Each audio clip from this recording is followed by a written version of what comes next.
Hi Barash, how are you today?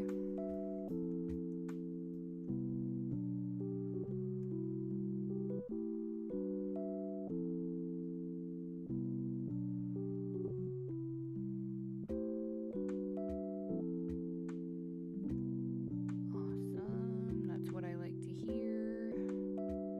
I'm doing all right. I could always be better, but I'm doing all right.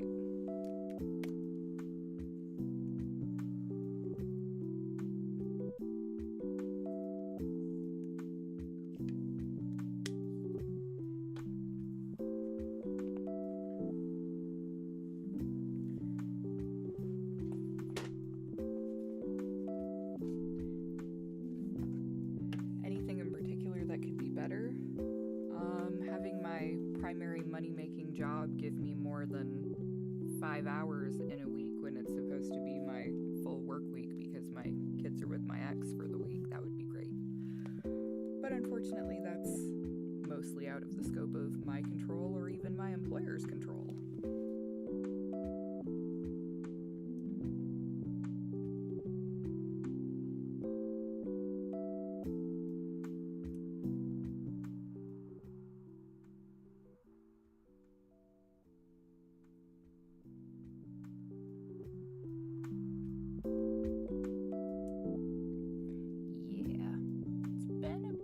Stressful week in that regard.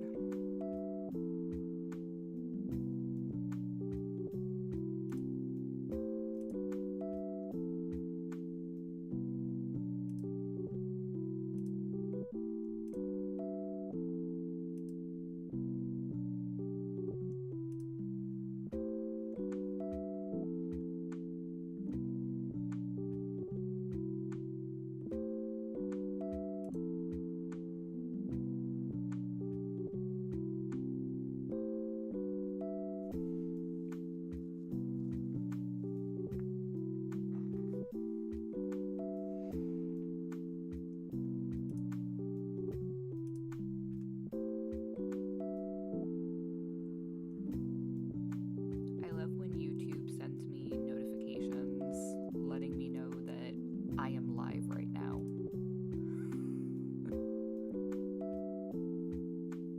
Like 2 emails about it. Oh, hey, did you know this channel is live? Wow, thanks. At least I know the notification system works, right?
To work in 1 week. I mean, I still worked a lot. I just had to find random things to do online to make up for not making any money at what's supposed to be my primary job.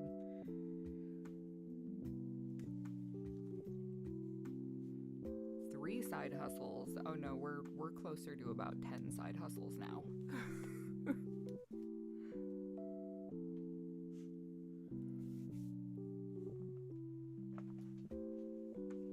On top of 2 YouTube channels, my regular job, writing, my Patreon, there's 4, DoorDash and Grubhub, might as well just count them as the same thing, so 5. I also started writing and selling scripts on Fiverr. So there's 6. And I also have some extremely not safe for work content that I post on a Fansly page that I didn't even realize I got a subscriber on, and now I feel like a jerk because dude's been paying for stuff for a month and a half and I hadn't made any new content, so now I have to make new content for that.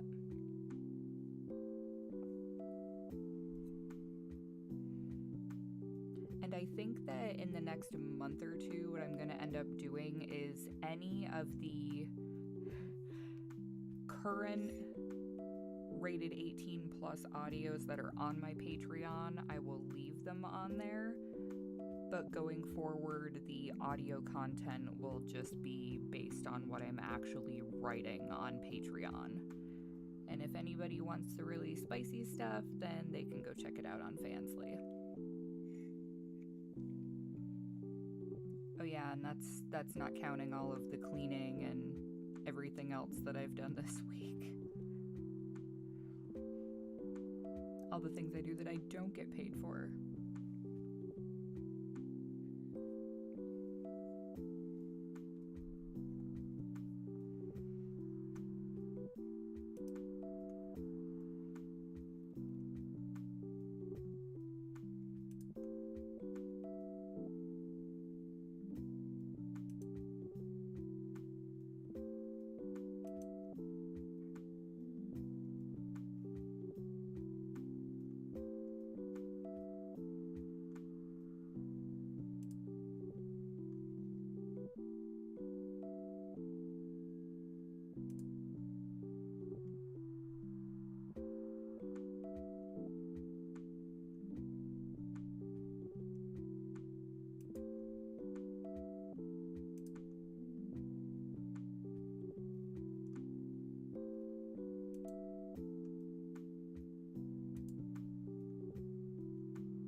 Celine, how are you?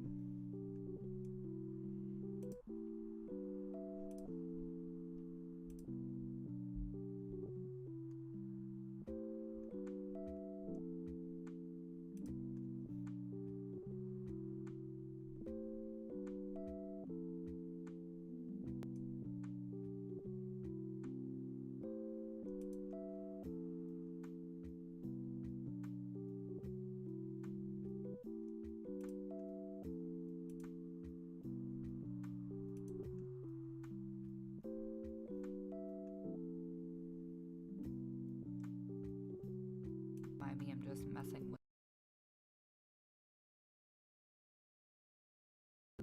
levels on things.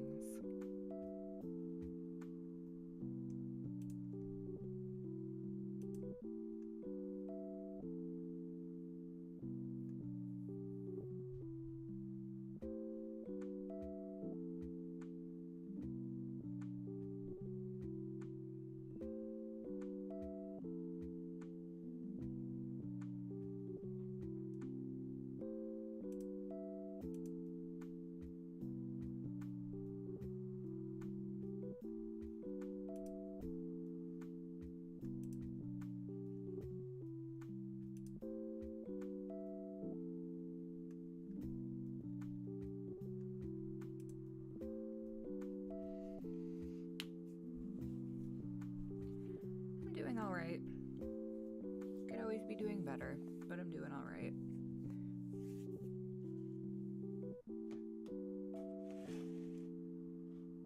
Just trying to stay busy and not go crazy.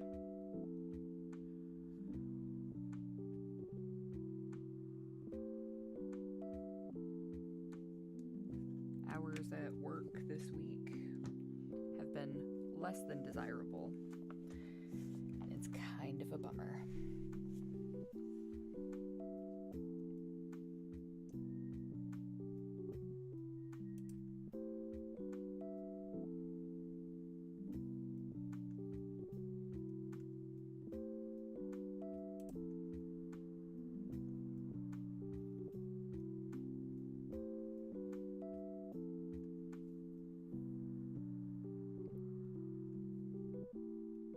You know that you're out of it when you're trying to figure out why there's a red dot over the OBS symbol down in the taskbar. And it's because it's recording. That's why there's a red dot over the icon. I have not had enough of my coffee yet today. We'll put it that way.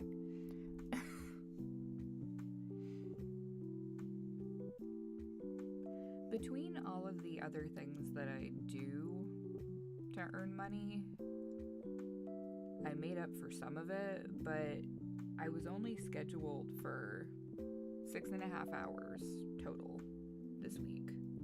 And one of my appointments was supposed to be Wednesday evening at 6 p.m. and it was the only one for the day. So I showed up and they didn't. And they don't have a card on file.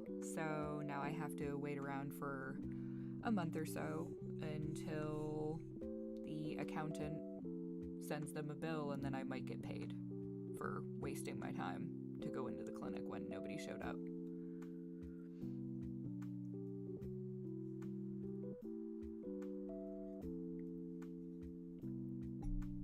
Had a similar situation yesterday.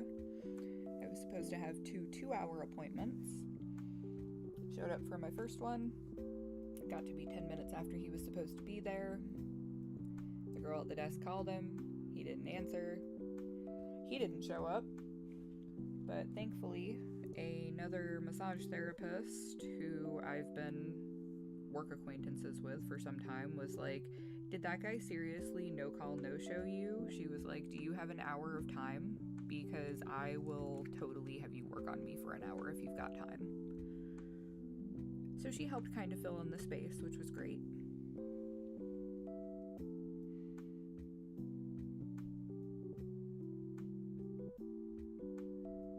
Hi, Wolf.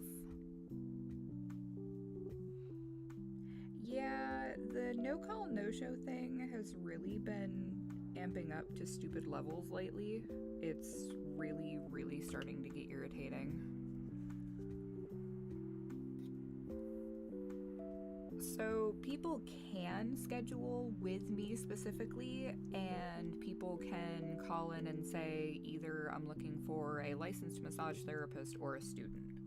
And whoever has available time in the time space that these people are looking for, they get scheduled with us. And this was actually somebody who I had worked on before. So I figured he wasn't going to bail. Oh, well, he did.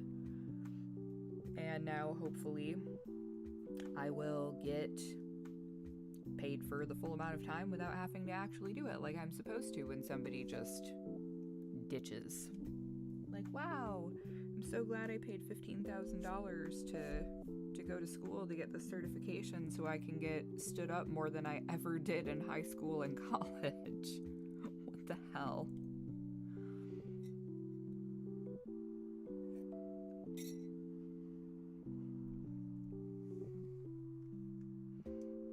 And I was not very popular with boys in either high school or college, so it's honestly not really saying much, but yeah.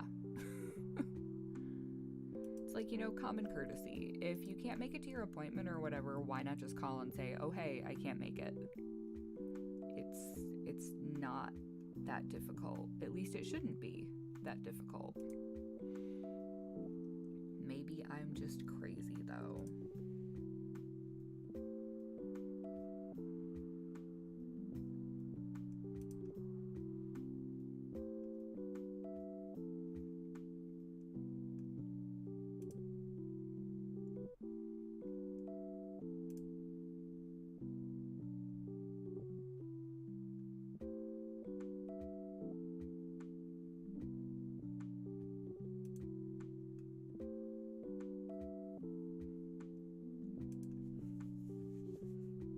Oh, that language isn't that bad. I totally agree. It's probably one of the most disrespectful things I have to deal with. Like, at least when I worked retail, if people were assholes to my face, I was still getting paid to be there.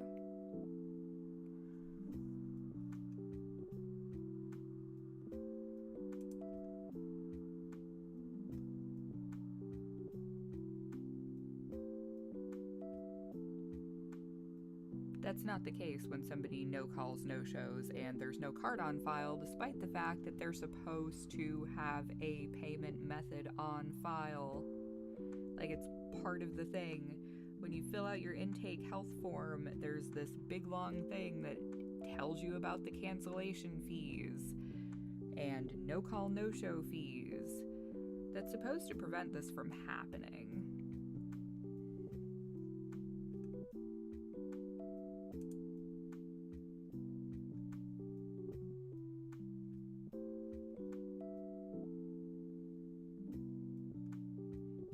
And yet, here we are.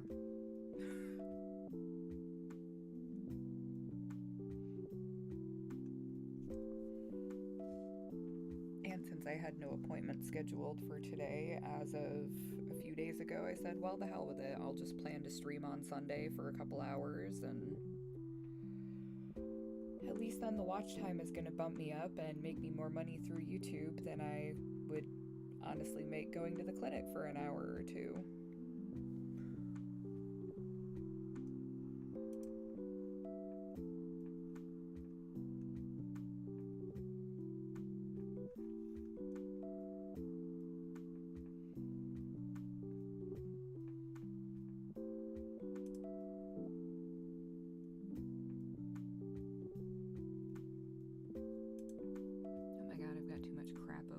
Distracting me.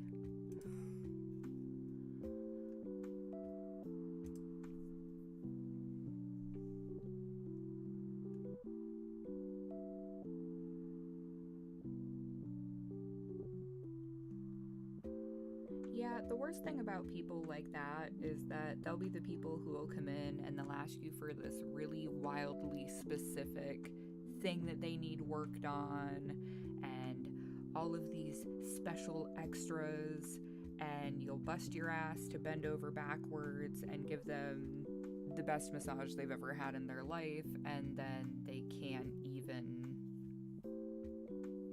leave you a tip.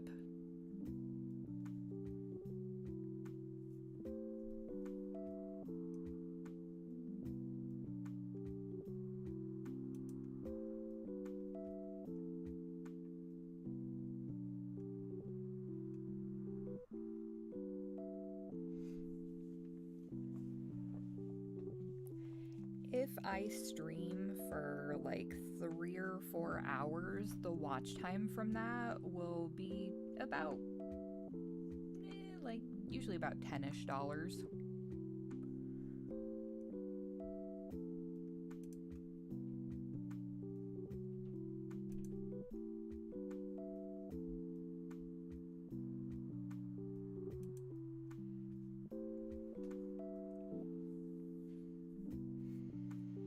My favorite Falling in Reverse song.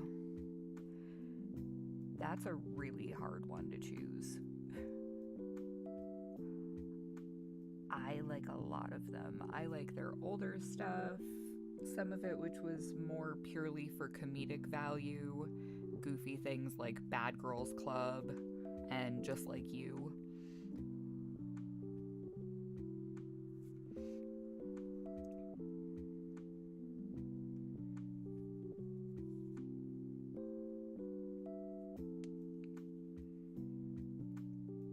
As far as their newer stuff, lately I've been living on Voices in My Head, and Popular Monster is still one that I tend to listen to on repeat.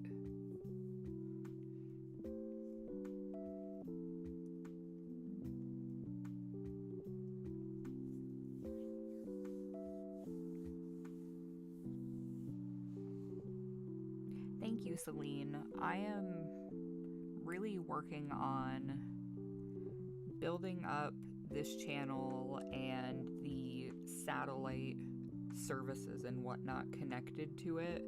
I know it's going to take me a while. I'm not expecting it to be instantaneous or overnight because, as I've mentioned a million times, I never bank on possibly going viral in the interest of making money.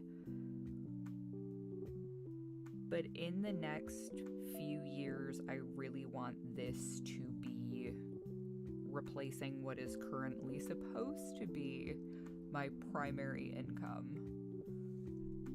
I like massage. I love helping people. It is amazing to have somebody walk into the clinic with a limp and have them be able to walk out and they are walking straighter and more comfortably and in less pain than they were. But if it's not gonna pay my bills, I gotta keep a roof over my head. I gotta be able to feed my kids. So I'm kind of panicking a little bit internally, but I'm trying to just keep moving forward with it, and instead of getting paralyzed by the fear going, okay, you've got all of these random ass skills, instead of giving into the imposter syndrome and going, oh, well, what if people don't like it? What if it's not good enough? Who cares? As far as writing goes, as far as making audios goes, as far as writing scripts to sell for people, anything and everything that I can throw at the wall until something sticks. If all of it can add up to the minimum amount I need to make in a week, I only need to sleep 4 or 5 hours a night. It's fine. Hi, Jamie. Hi, NC.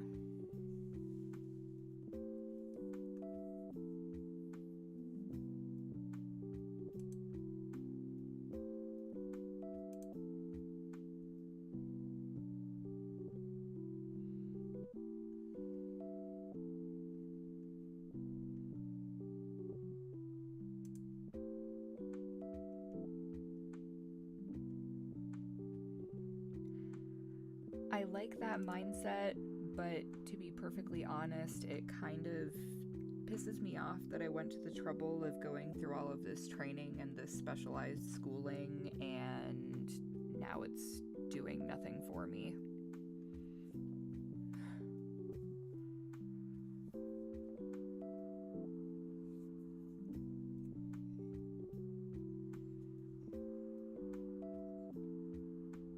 My week's been all right. It's been a week of a lot of revelations and soul searching and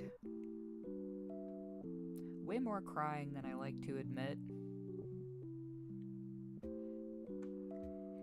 Getting your watch time up.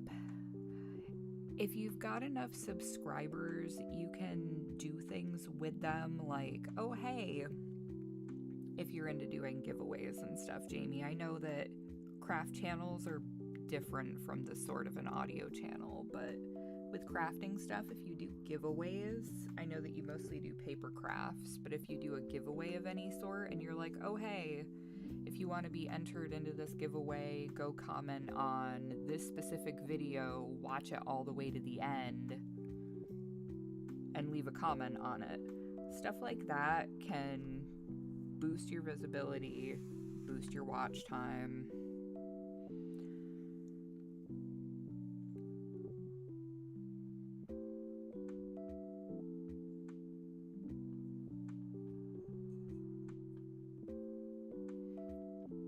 For me, as far as this channel goes, I'm actually doing really well with the watch time. So I don't know if it's just because my videos are slightly longer than the average RP audio makers, or if people just keep coming back and put playlists on repeat. I don't know what it is, but people seem to like it, so...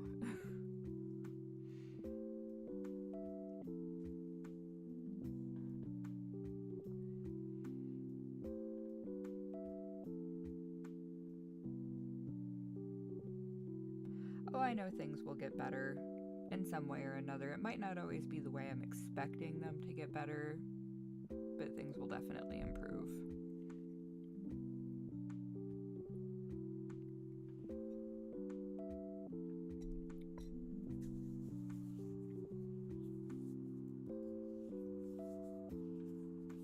Thank you, NC. I'm working on it. I keep crossing my fingers and hoping that one of my videos is just gonna magically take off out of nowhere like some other creators I've seen, but like I've said before, I'm not banking on that.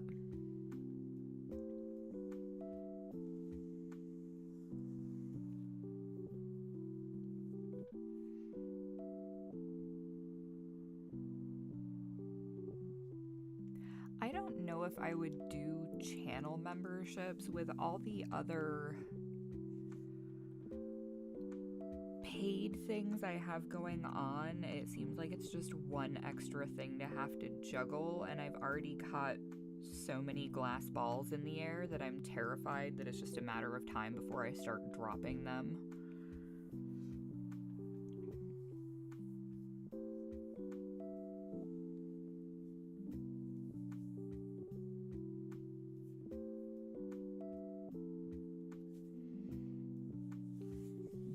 Dumbest anime I've ever watched? I don't know if I would call any of the ones I've taken the time to watch dumb per se, but I've watched some pretty weird ones.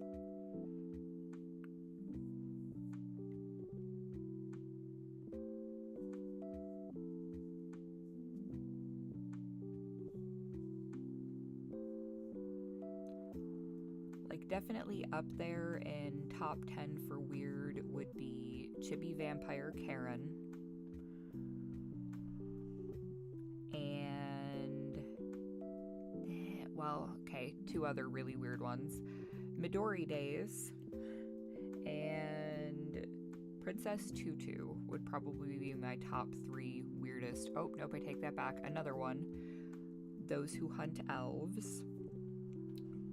Those Who Hunt Elves is from the 90s, and the whole premise is these 3 people from Earth somehow get zapped into an alternate medieval reality, and one of these girls has a tank from Earth / the future, but it is kind of sort of possessed by, I can't remember if it was a cat or a dog. And in Those Who Hunt Elves, essentially they want to try and get back home to Earth, but in order to do so they have to collect these spell pieces that have been tattooed onto the skin of random elves throughout the land. So the whole tagline is, we're gonna get back home even if we have to strip every elf in the land. And it's like old school anime fan servicey, but there's no actual nudity in it.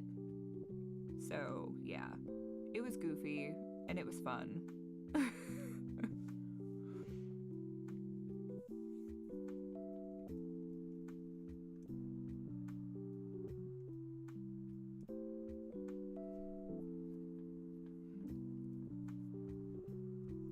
So my channel name,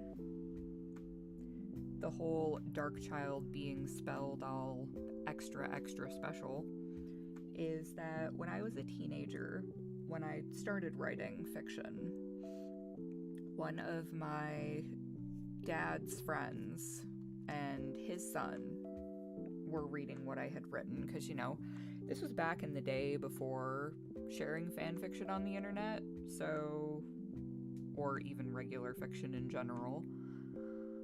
Back in the dark ages, like 20 years ago. God, I'm old.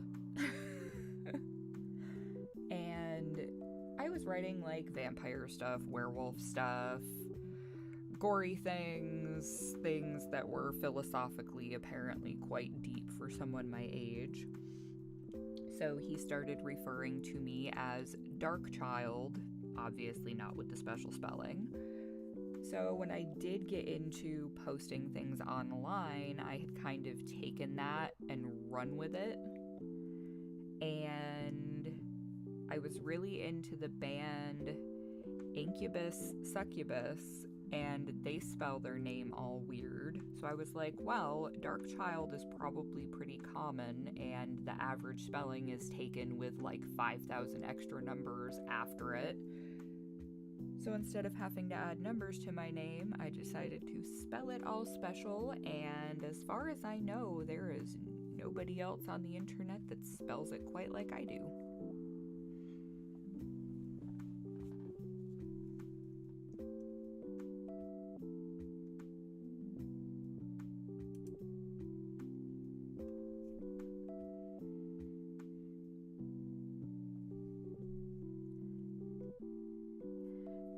One of the best animes I've watched this year.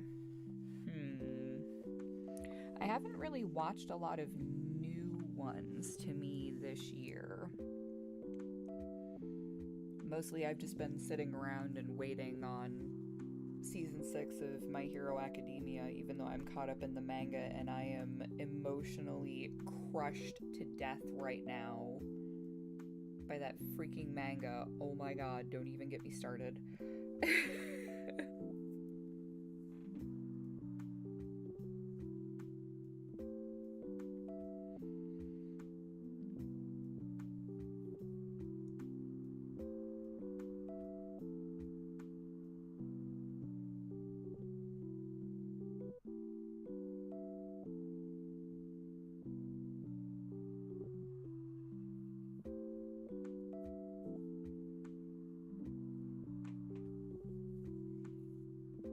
I did just start watching Spy X Family, though, last night, and I actually fell asleep halfway through episode 7, so yeah, that is really, really good. It's so over the top and campy and wholesome at the same time. It's really, really cute. The animation is great. I absolutely love the fact that despite your being quite a well-endowed and chesty female individual, they do not make a big jiggly deal out of her chest, which is not super common in anime, so I'm not sure what their target market was. Maybe they were trying to get more women interested in watching it.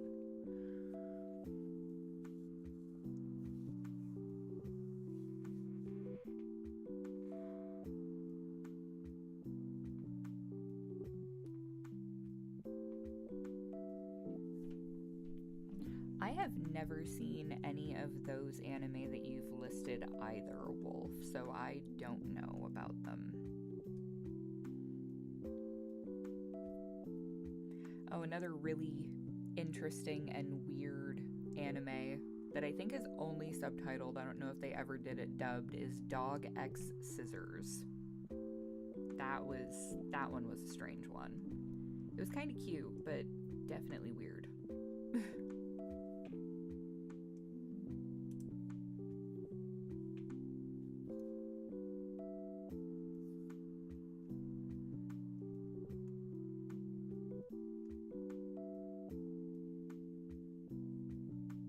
Aw, thank you, Celine. Have an awesome day. Thanks for stopping in.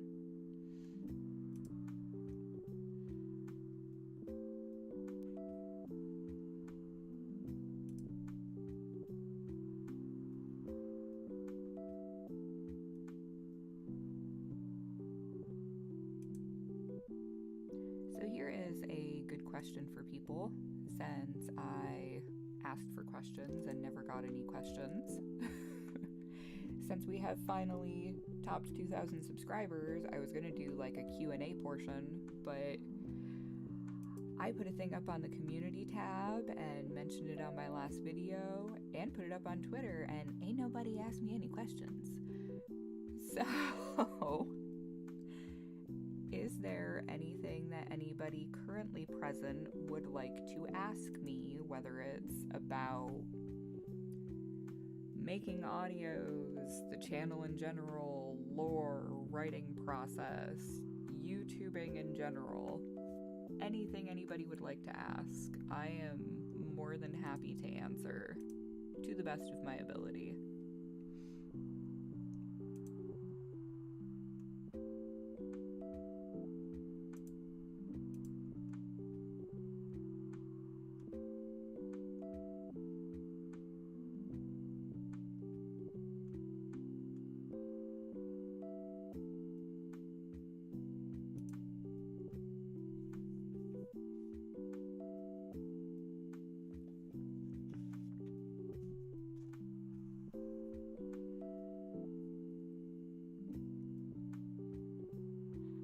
have published before.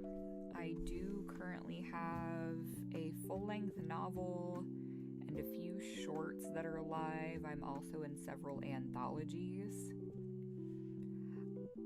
I have not written fan fiction since I was probably like 15 or 16. And I started writing fan fiction when I was probably about 13. And it was like Dragon Ball Z fan fiction and Vampire Chronicles fan fiction. So yeah, no, it was...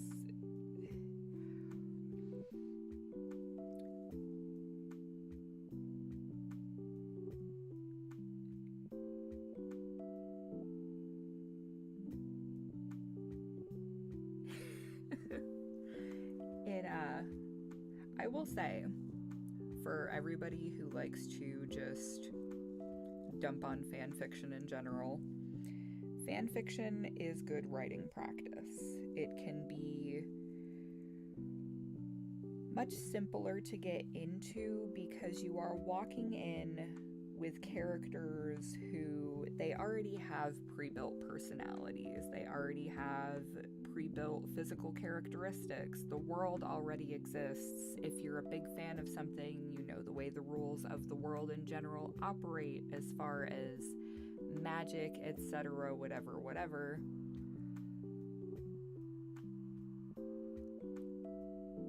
So it's really easy to walk into it and go, okay, I don't have to create all of these things from scratch, but I can get used to the mechanics of writing, like proper sentence structure, putting together dialogue that doesn't sound hokey, or if it's not historical, it doesn't make you sound like you're an English professor.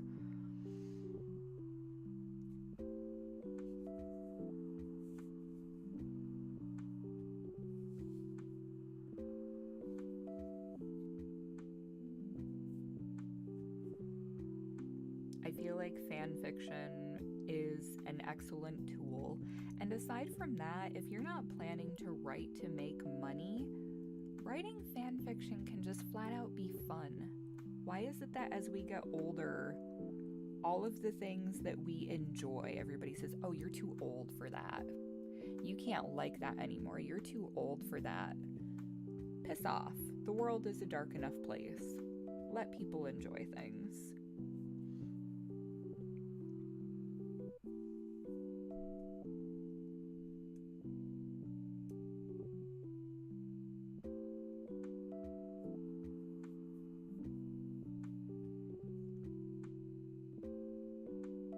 And yes, that is the dog X scissors that I'm talking about. I think the female main character in that was an author. Yeah, it was weird. No, I wish writing was my day job. My day job, I am a massage therapist.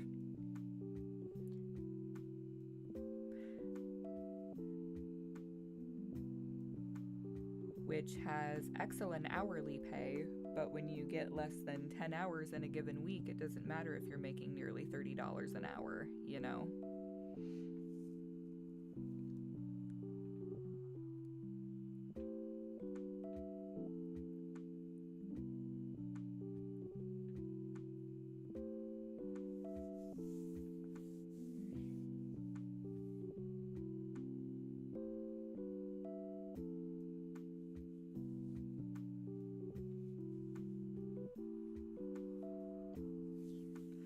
So the character that is my current avatar icon, whatever, there's no lore for that or anything. I just went on Picrew and thought that it looked cute.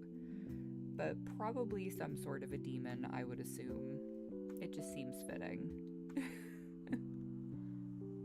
I do read fan fiction and amateur stuff sometimes. I do what most basic people do. I go on Archive of Our Own, codename A03, and I go on Wattpad sometimes. But it's ridiculous. I have a Kindle Unlimited membership. I get emails daily from the Fussy Librarian, which is a group of people who curate free Kindle books on any given day, and you have several categories that you can choose to get notified about. So every day I get an email and go download like 14 or 15 new books. I have thousands of books on my Kindle that I know I'm never going to read. And sometimes I really, really, really want to read them. And I do. And I'll devour a whole book in a day. And other days, I just want to read something light and fluffy. And I go look something up and find like a short fanfic. Or sometimes what I think will be a short fanfic that turns out to be the same length as a 400-page novel.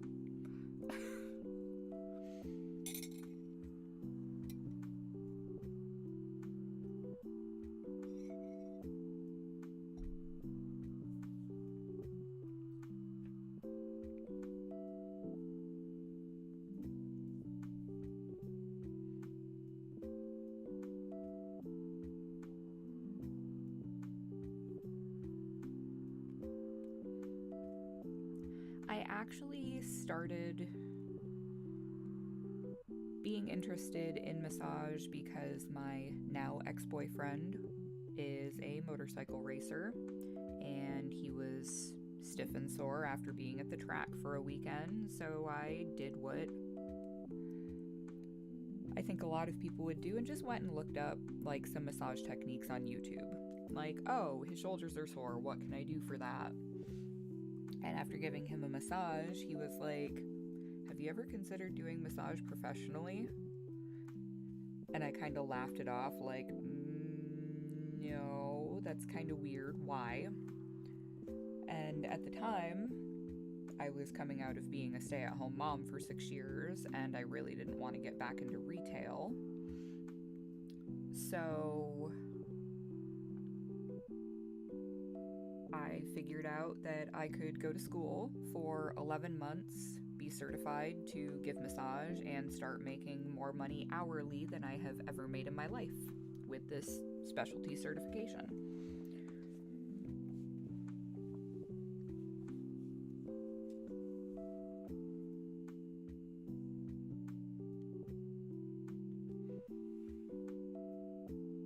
I do enjoy it, but something making you happy doesn't necessarily pay your bills, you know? And vice versa. Unfortunately, you need money to live, you need money to eat. So if you're lucky enough that you can find something that will fulfill both, I enjoy this, it makes me happy, and I make money from it, awesome. Unfortunate reality for most of us, though, is that it doesn't typically work that way.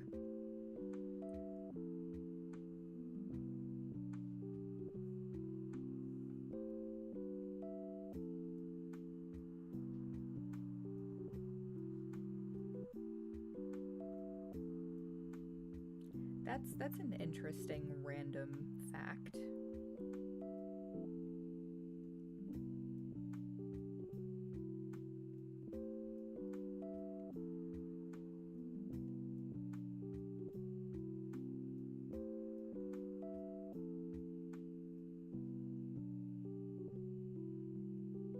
Yeah, I think the thing for me that I remember most about Kermit the Frog would probably be that little song that he sang with, I think, the ukulele, where he was talking about how he's a Caribbean amphibian and he loves to hop in the tropical sea.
What's the weather like where everybody is today? Here, allegedly, according to the weather thingy on my computer, it is 75 degrees and sunny. But after walking to take the trash down to the dumpster here, I would disagree that it feels like it is immensely warmer than that.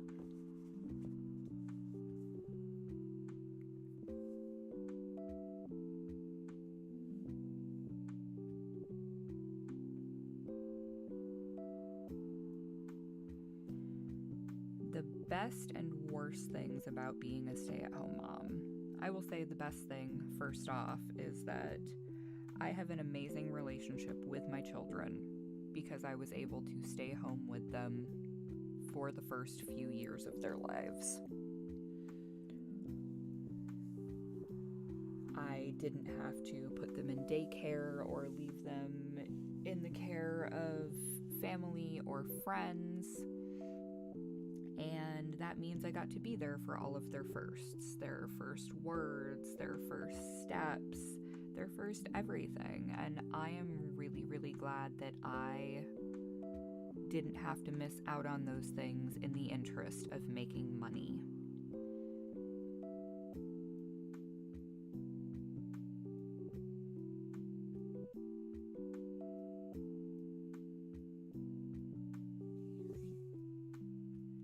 And it is an unfortunate shame that society places so little value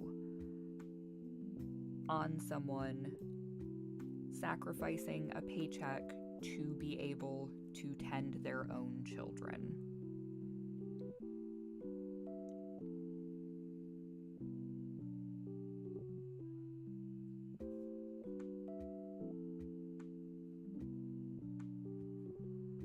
Lately, I've been looking at potentially going back into the regular workforce just for the sake of having more consistent hours. And unfortunately, I was a stay-at-home mom for 6 years. So despite the fact that I went to school for what ended up being a year and a half instead of 11 months, because in the middle of my massage school, COVID happened, so everything was delayed by 6 months, and that was low-key horrifying.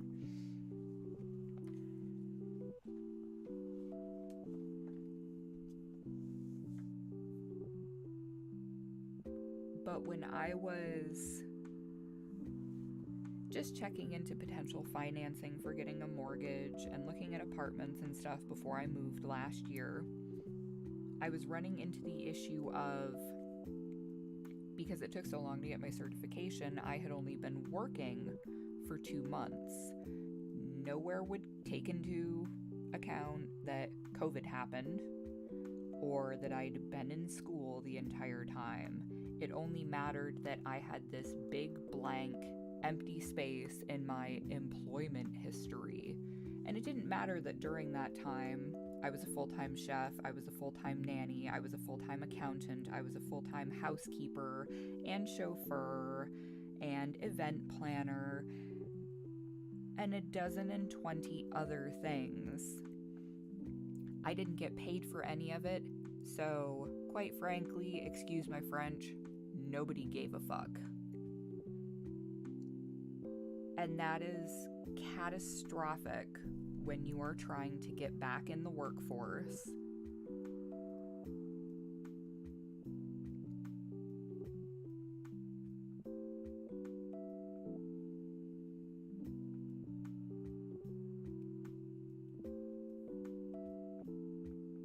And all anybody cares about is the fact that all of the things you did, including teaching your children how to walk, talk, read, write, socialize, none of it matters because you don't have money, funds, a bank statement to show for it.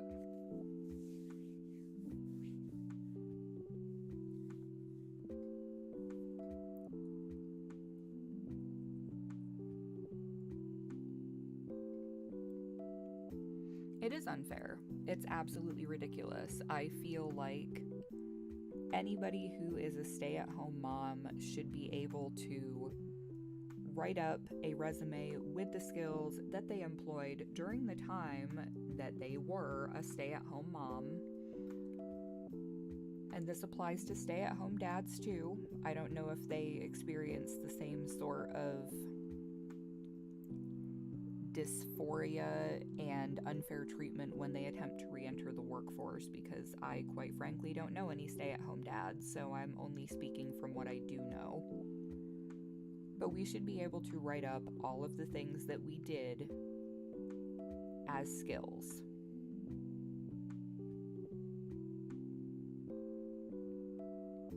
We shouldn't need, oh, well, how much were you making? How many hours a week were you working? Like, from sun up to sundown, because I have 2 sons, so S-O-N, you up, until S-O-N, down.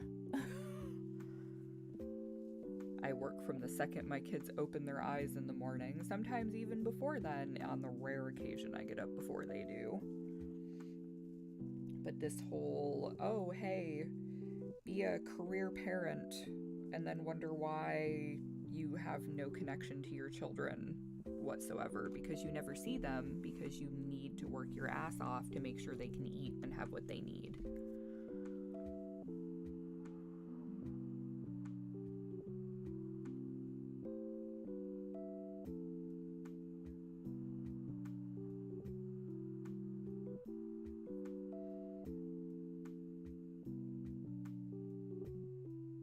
But especially among groups of moms, there's this kind of divide between working moms and stay-at-home moms. And if you've only ever been one or the other and you haven't been both at some point, there's a lot of blaming and shaming that goes on. People who are only stay-at-home moms tend to say, oh, I don't know how you could just leave your kids with somebody else, blah, blah, blah, whatever. And working moms tend to say, oh, it must be nice to not have to leave the house and go do all of these things and then come home and keep doing all of the typical mom duties.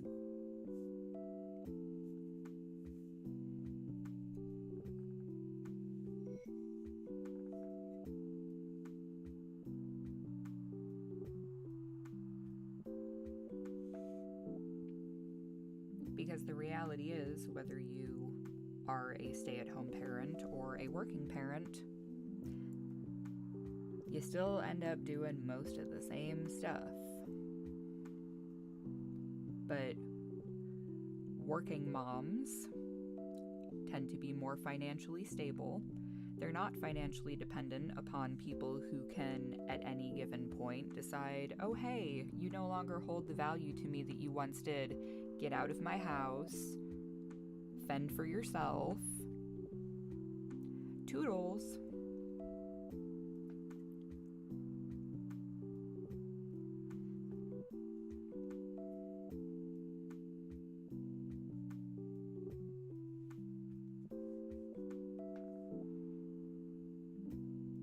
Giving up your financial security and independence to raise a family is horrifying, and it is a huge gamble.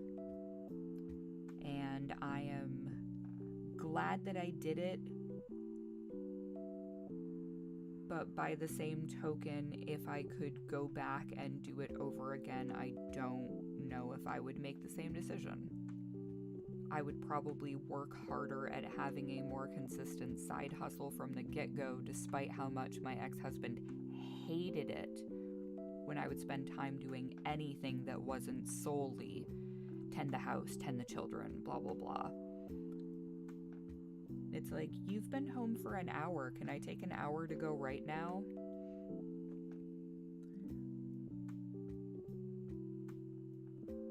He was extremely guilty of, I really wish that you'd find some other things to do to keep yourself busy sometimes. You should take time to yourself sometimes. And then the second I would, oh no, not like that. God, you're selfish. Why are you doing that? Or he'd just come interrupt me constantly. Like I couldn't even get an hour to just go sit down and write.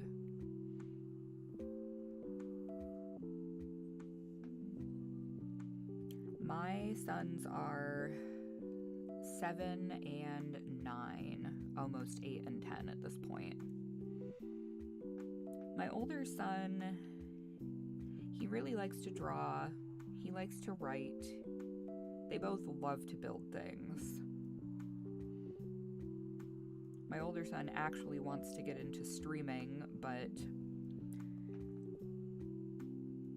his father decided that I couldn't even have them walk past me in the background in one of my normal vlogs from my crafting channel, much less actually have his own thing.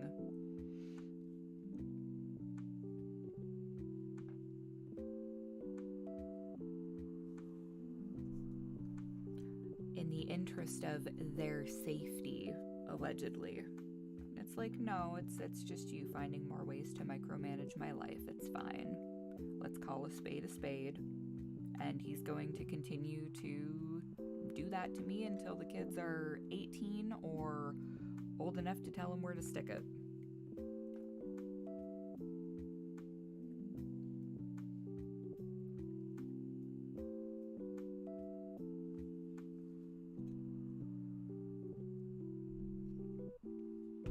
It just is what it is, unfortunately. But I encourage them to do creative things as much as possible. Not just sit and watch random screaming reaction YouTubers and gaming YouTubers who just talking heads sit there and squeal at the camera and make horrible noises.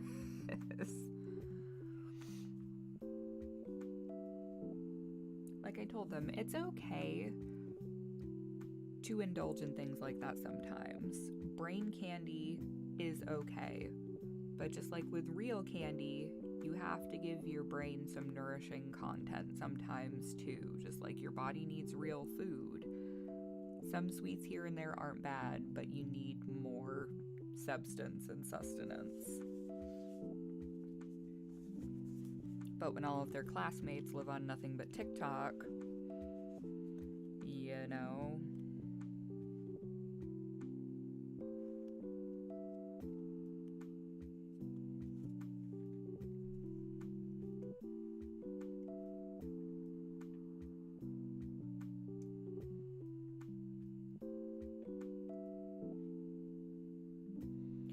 Oh yes, people do indeed get weird on the internet.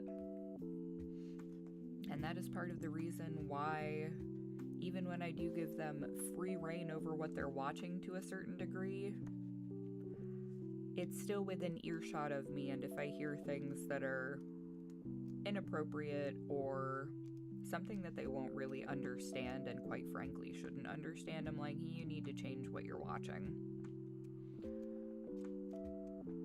I wish that there were ways to completely block some of the channels that they continuously go back to or types of content, because it's just weird and repetitive, and I don't know if that's just me being old, so it's just a classic case of I just don't understand kids these days, or if there's something more to it and it just hits that instinctual this is not a good thing protective mom button.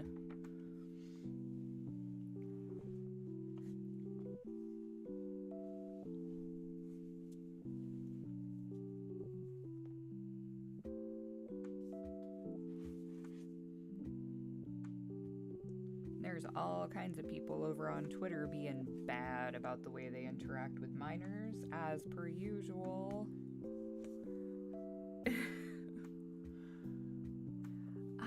I don't know if my craft channel is linked to any of my current videos that are on this channel. I know it was on some of my older ones when I did like Lovecraft readings and whatnot.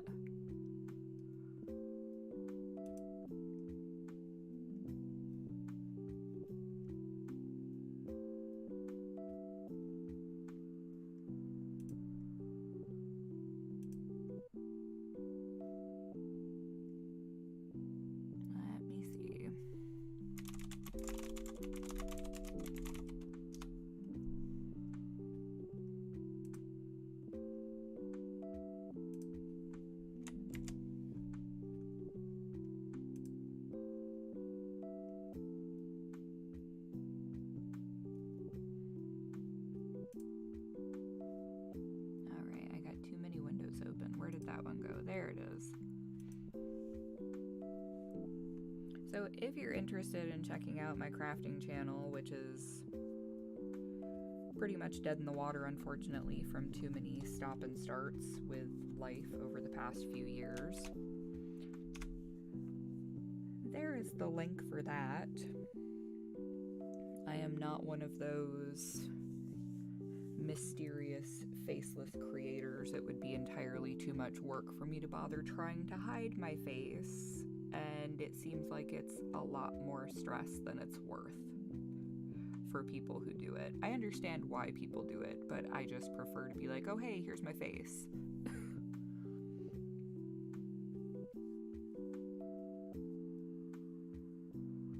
I just don't have the camera on right now because it's Sunday and I'm sitting here like a bum in a tank top, and I just know. Nobody needs to see that.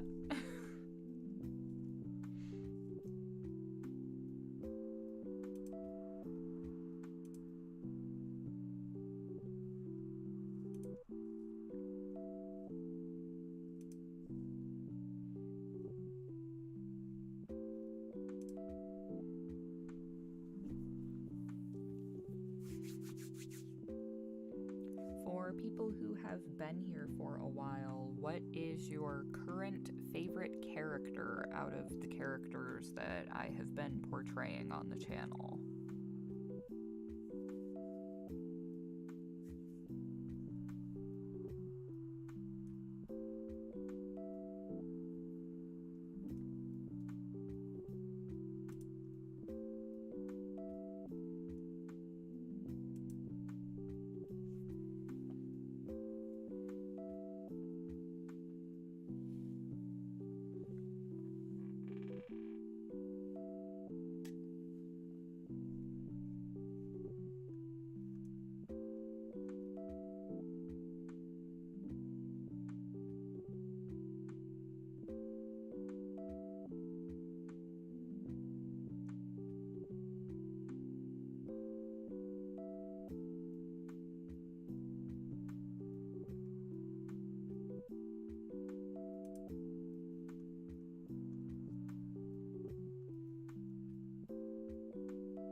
Gonna have to look through the videos to find which one's your favorite right now.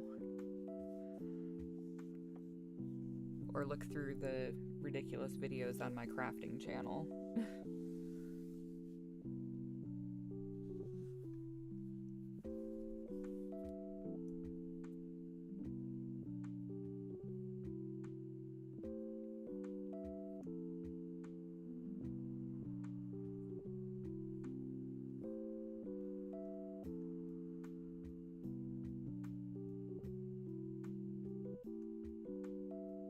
Just going to go look something up, and now I can't remember what the hell I was doing. Oh my god. I don't remember what I was doing.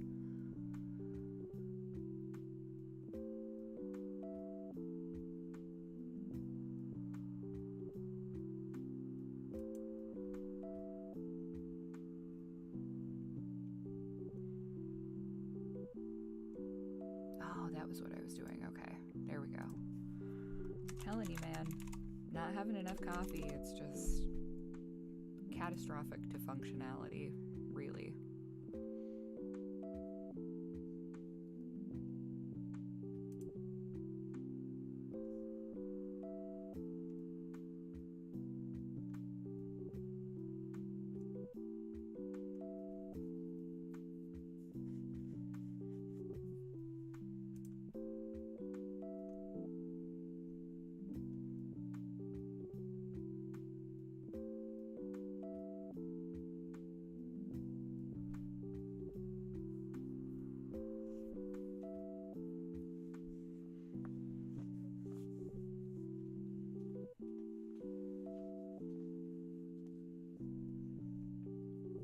Really, the dragon girlfriend is your favorite overall.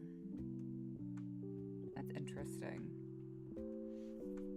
I feel like a lot of people really liked the whole Ginevra thing.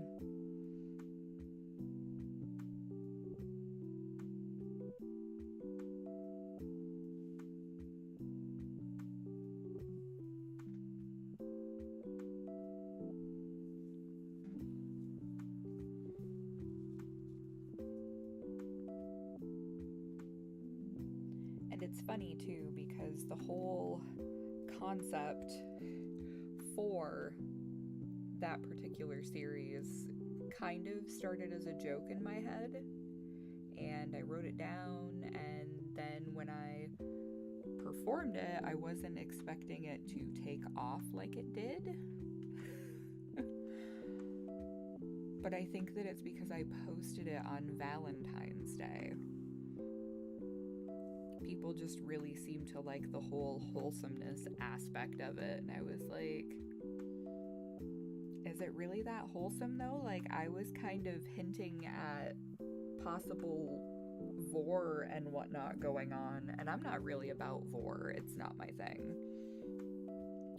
But I really like the idea of having male characters that are more prey species. And not even necessarily in a predator-prey dynamic between the two characters, but you always see male characters are always big, strong, tough, masculine animals with anthros, like, lions, wolves, bears, whatever. It's never like a swan, which actually a swan shifter male, the first time I ever came across something like that was in a Laurel K. Hamilton book, and I want to say it was in the Anita Blake series somewhere. I'm pretty sure it was the Anita Blake series.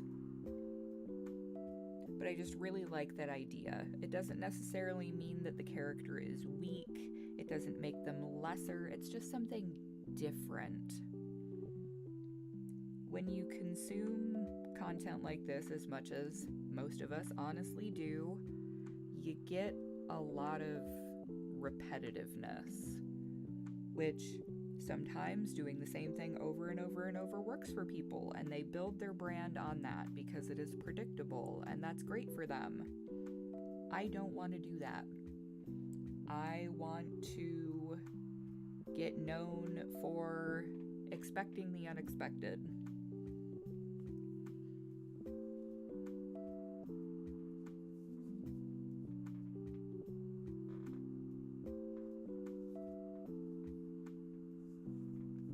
I like having really in-depth, detailed plot lines, not just the standard, like, bully girl nonsense that some people are really into, or, oh, you came home from work and you had a long day, so I'm gonna tell you that you're wonderful. Like, yeah, that's great, but there needs to be more to it. Like, why did you have a bad day? Let's make it something complicated. I don't know if that's just because I'm coming from a novel writing background, so I have to have a plot-based justification for things. And I'm not even necessarily trying to preach any messages through my audios, which I know some people are all about subtext and secret morals being placed on display or whatever, and it's like, no, I really want to tell good stories that people enjoy, and if through this one-sided dialogue format it helps people be comforted or feel less alone or feel like they do have worth as human beings, they are not worthless, they belong here just as much as everybody else, I will do so because I enjoy that content. I am a heavy consumer of said content because, as I mentioned, I think I might have mentioned it in the last stream that I did a few weeks ago, I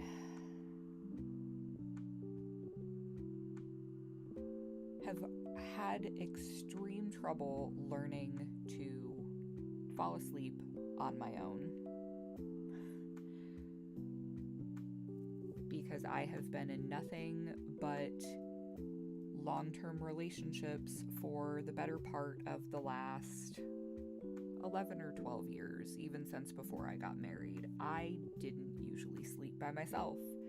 So once I got divorced and then lived with a boyfriend for 2 years,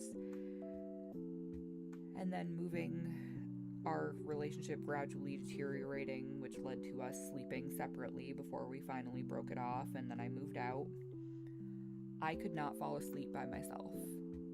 And I am already an insomniac, so that put me at dangerously low levels of sleep for health, basic human functionality. I was afraid to drive anywhere with my kids in the car because I was afraid I was going to fall asleep. And then I discovered the wonderful world of boyfriend RP ASMR. And the very first one that I ever found and came across and fell in love with was from Yuzuya, who primarily does impressions of My Hero Academia characters. And still to this day, when I have trouble falling asleep, there is this one falling asleep with your pro hero boyfriend video that he did in Kirishima's voice, and I find it to be just wholesome and cutesy as shit, and it's just the sounds and the idea of someone else being present makes it easier for me to fall asleep. So knowing that it helped me in the way that it did, I felt like it would be wonderful for me to contribute back in a similar fashion, but with my own twist on it.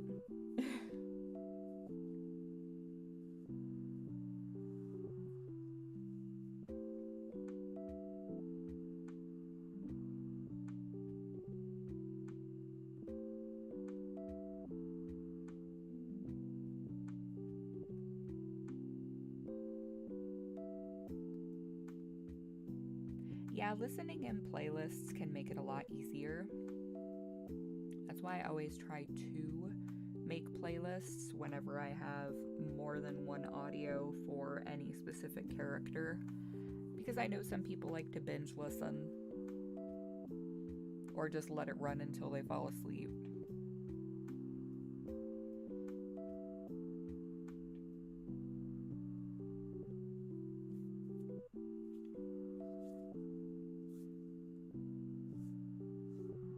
Yeah, there are some people who make audios that I would say that the content is borderline abusive. And I understand that some people are into power play dynamics and even degradation to a certain extent.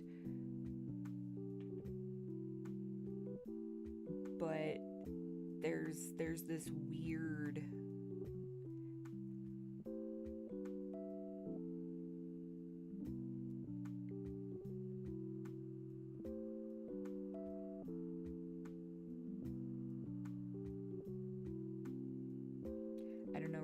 describe it. There's this strange, well, I guess just talking about it in terms of a power dynamic in general is the best way to put it. I don't think that taking back, like, from a female creator's perspective, I understand that society at large has painted us and primed us to be seen as lesser than men for a very long time. Does that mean that all men treat us as lesser? No, it does not. But are we valued less in a lot of ways? Yes. And I understand that for some female creators, flipping that power dynamic through script form and making the men feel like they are optional, like they are prey, like they are beneath them,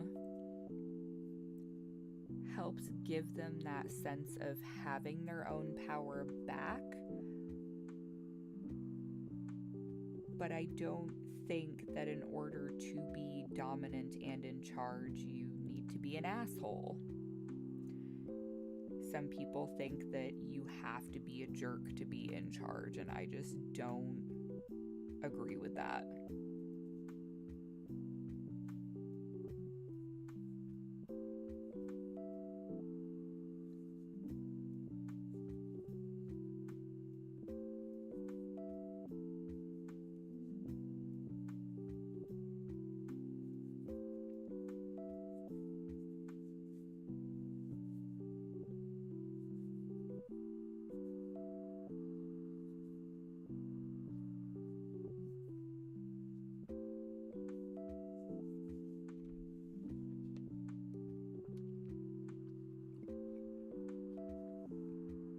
Power doesn't have to come from stepping on other people, I guess is another good way to put it.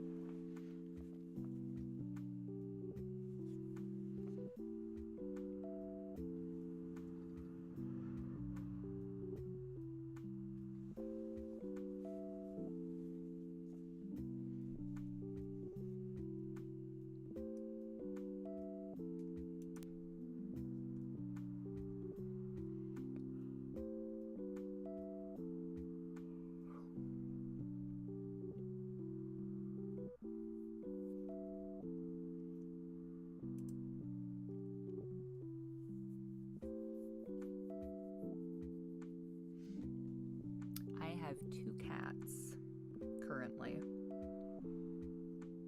If you ever look through the shorts on this channel, you will get to see both of them.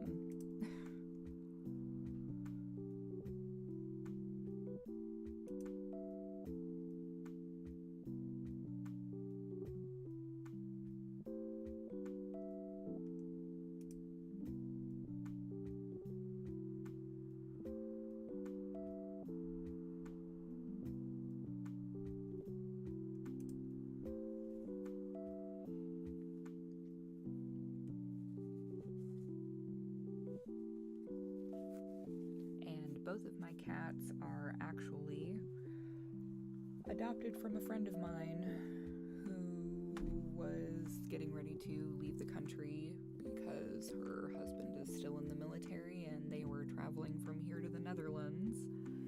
And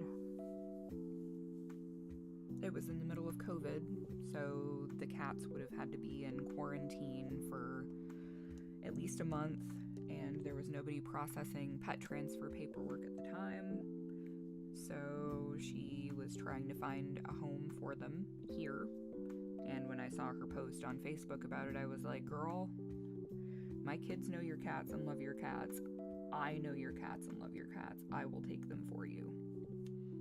So, yeah.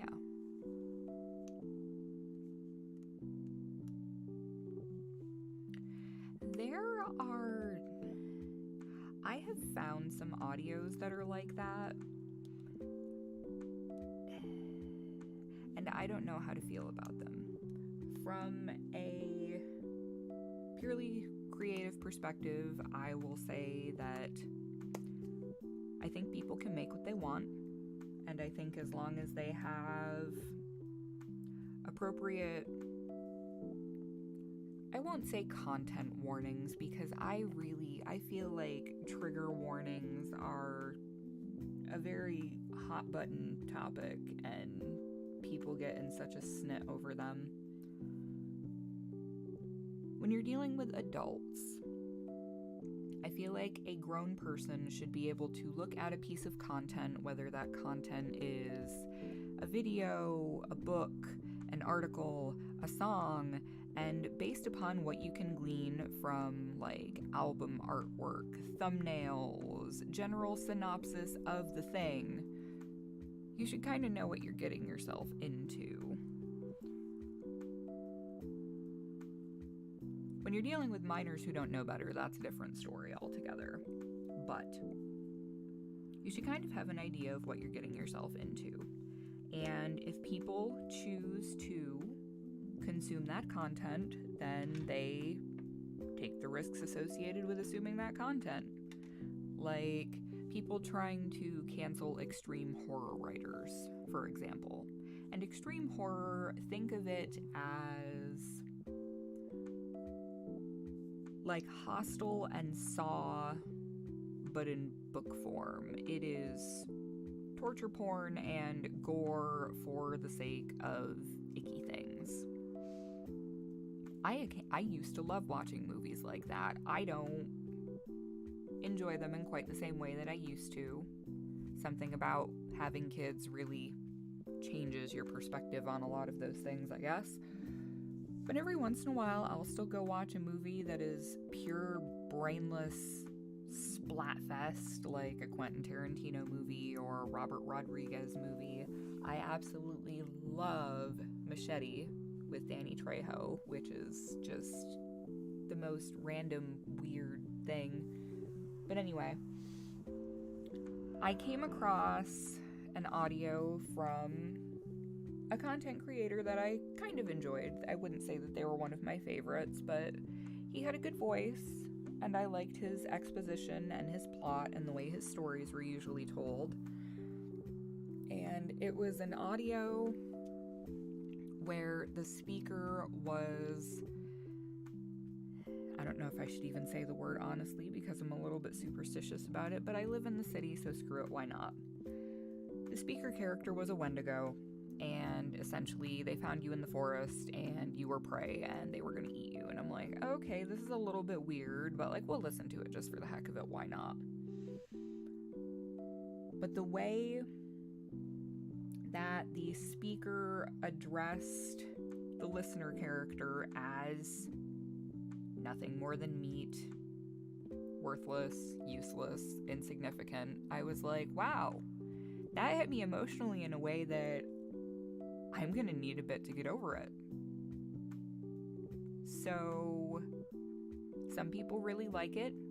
It doesn't affect some people in that way. And if they choose to consume that content, good for them. People wouldn't be making it if people weren't consuming it in some capacity. So, being anti-censorship as I am, I think that people should make the content that they want to make. But that also comes with the cautionary statement that the content that you make can give people a certain perception of you as a person that may or may not be true.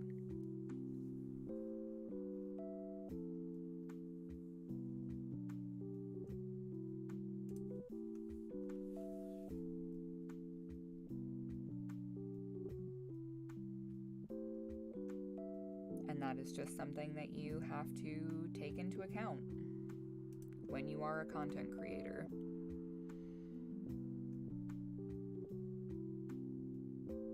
And not everybody is going to like what you make, and that's fine. Not everybody is going to like you as a person, which is also fine. You have to kind of figure out what sort of path you are trying to carve through this weird online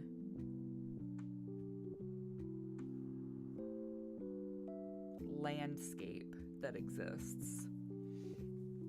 Like, I know that some people over on Twitter especially, which is where I interact with most VAs and some subscribers and whatnot, some people go on Twitter with no interest in making friends whatsoever.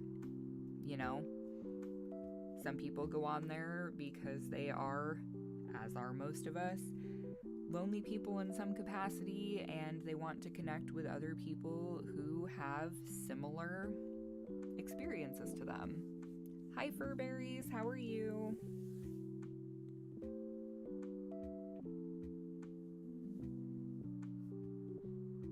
And yeah, I remember when people were talking about Van Helsing Unlimited being too much. And I was like, really though? It's not even that bad. Like, I mean, was it way ickier than the initial ones? Yes.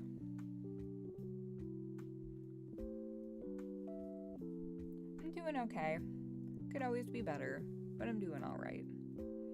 And yes, I think that that is the most important thing, Barash, is that you have the power to walk away. That is something that I have been instilling in my children for a while now, because my older son and my younger son both like creepy things. Well, as far as creepy things go, I have everything from Goosebumps books and Fear Street books all the way up to Stephen King and H.P. Lovecraft and a variety of other things. With them being as young as they are, I think back to what I was reading when I was 9, and most people would look at the things I was reading when I was 9 and say that that meant that my parents were horrible parents for letting me read those things. But I was mature enough to understand that it was fiction, that anything in there was only words on a page, and it could not harm me, and if at any point I was uncomfortable, I could just close the thing, set it down, and walk the hell away from it, and that was the end. That's all she wrote.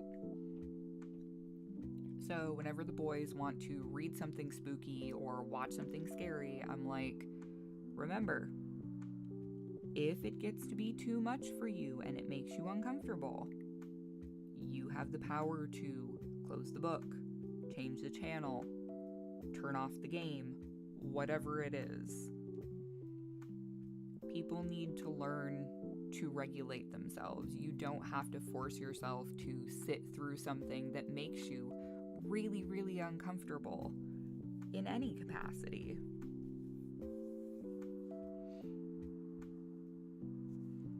A favorite book? I do not think I have a single favorite book.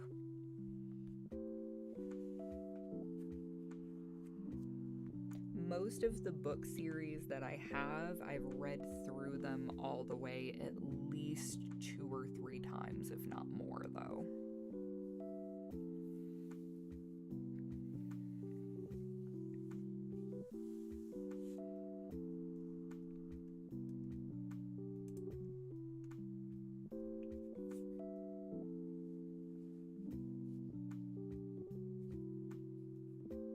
I have some authors that I generally gravitate towards, but I wouldn't say that I have a favorite book.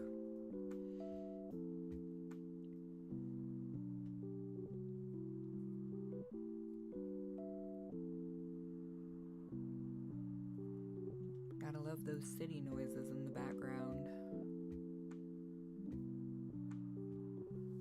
If anybody makes audios and needs city ambience, just let me know. I'll put my Tascam out on the porch and record the sound for like an hour and send it.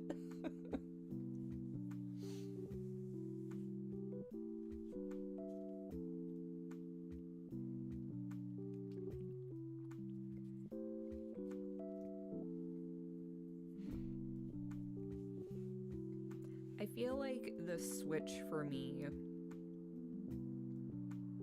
that happened after having kids, like the movie that made me really realize that I had to be in the right headspace to be able to genuinely enjoy a really gory movie, was Clown by Eli Roth. And if you've never watched Clown and you don't want spoilers for it, then you probably shouldn't listen for like the next 5-ish minutes, because I'm going to talk about it and how I think it's an absolutely brilliant film. But essentially, the plot line for Clown is that this mom and dad are trying to get stuff together for a kid's birthday.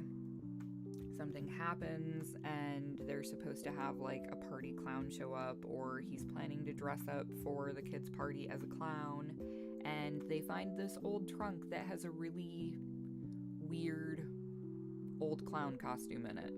So of course, in typical white folk and horror movie fashion, the dad puts the clown costume on, and then he cannot take it off.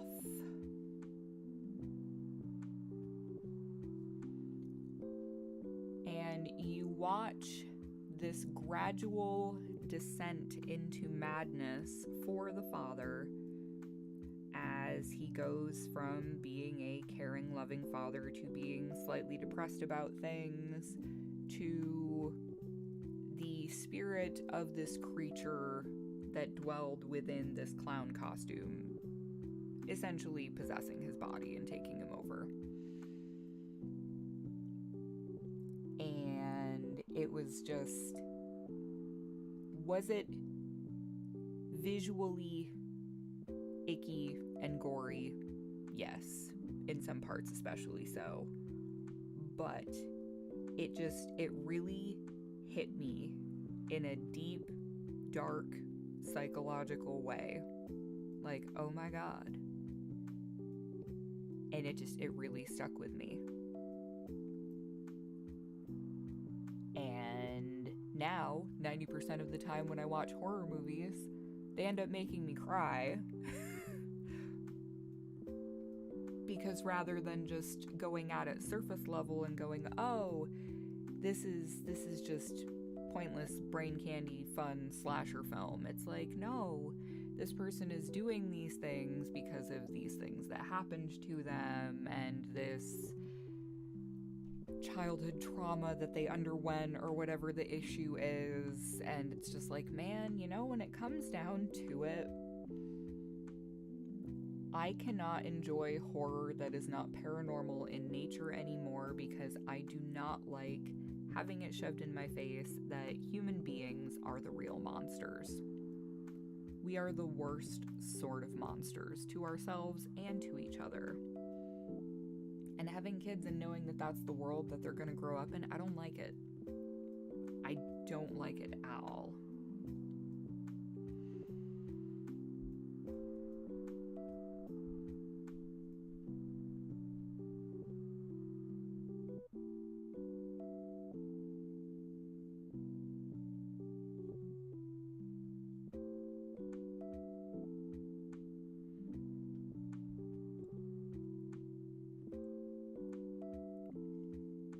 Yeah, I've never heard of that creator before, but I know that there are people that do stuff like that. I know some people like it. I personally, quite frankly, don't get it, but not everything is for everybody.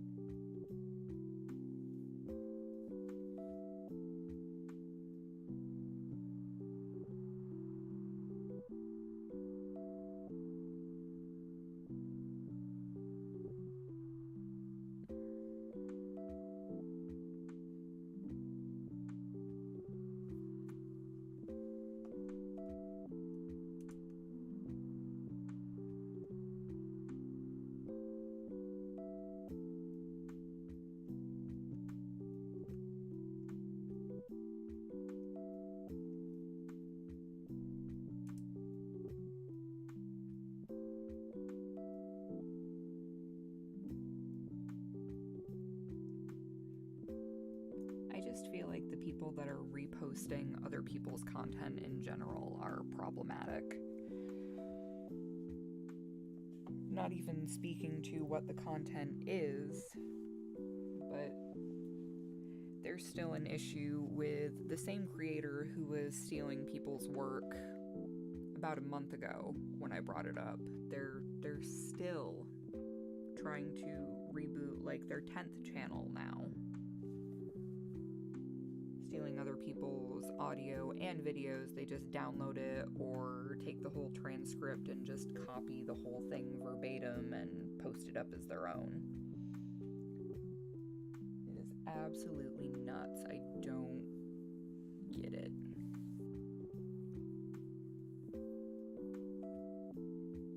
I understand wanting to be able to make money from a channel, but thinking that the best way to do that is to take a shortcut and steal somebody else's work is not the way.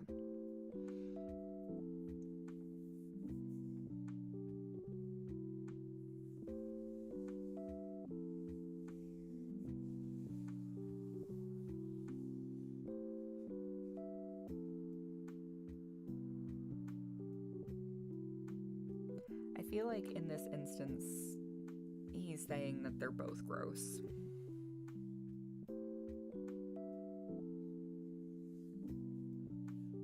I don't know if that's somebody whose content got taken down because it was too much for the platform or what. Kind of like, I've noticed that there's a bit of a duality on YouTube here. Primarily that some creators who are already quite large can post content that is not age restricted, that is, quite frankly, not safe for work, which goes against the YouTube terms of service. And there are other people who post that same content, but when they post similar content, they at least put it as age restricted. And I'm like, whatever. Don't get me wrong. You can be any age and go around age walls that are meant to block people. And with some of the recent things happening over on Twitter with yet another big creator getting in trouble for interacting in inappropriate ways with their fans. I will not name names, but I'm sure some of you know. It's just, you have to be careful how you interact with people. I understand we are all human at the end of the day, but there are some things that you just shouldn't share. You know, you just shouldn't.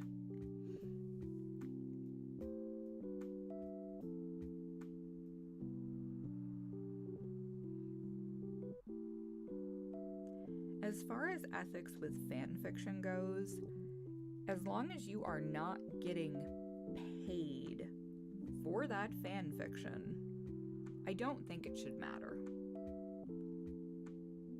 Because you're not getting paid for it. That's why, like, as far as fan art goes, some people are amazing artists and their fan art is better quality than the source material. However, if the creators of said source material were to come after those fan artists for getting paid to make that fan art, the fan artist would be in a world of hurt. But with fan fiction, it seems like it's okay, in my opinion, as long as they're not getting paid.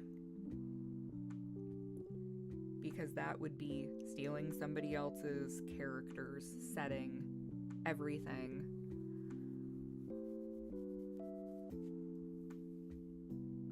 And I don't feel like that is okay. Writing it as practice, absolutely, because writing, people like to talk about writing like you just have talent or you don't. No. Writing, like art, is a skill. Everybody starts off at a general baseline. Some people pick things up quicker, so it seems like they have a better propensity for it. But anybody who is determined enough can learn to write, to draw, to sing, to dance, whatever it is.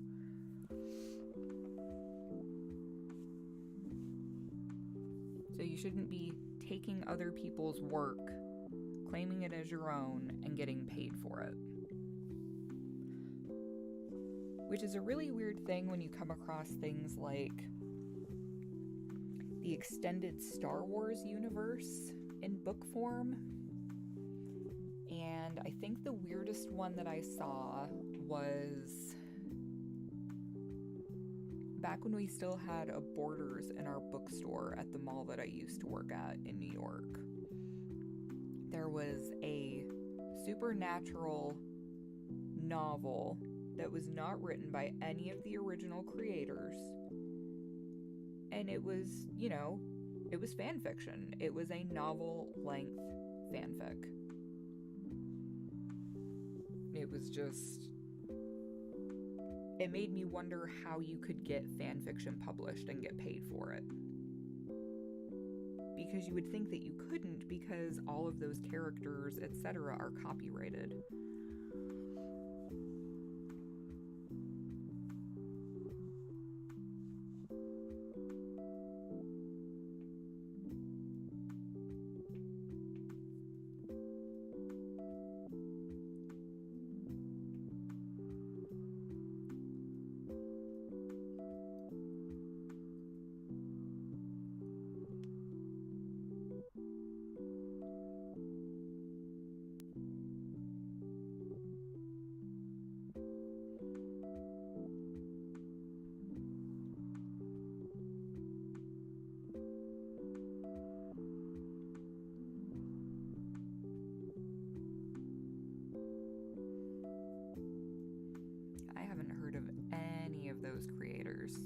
and it sounds like I dodged a bullet not knowing who they are.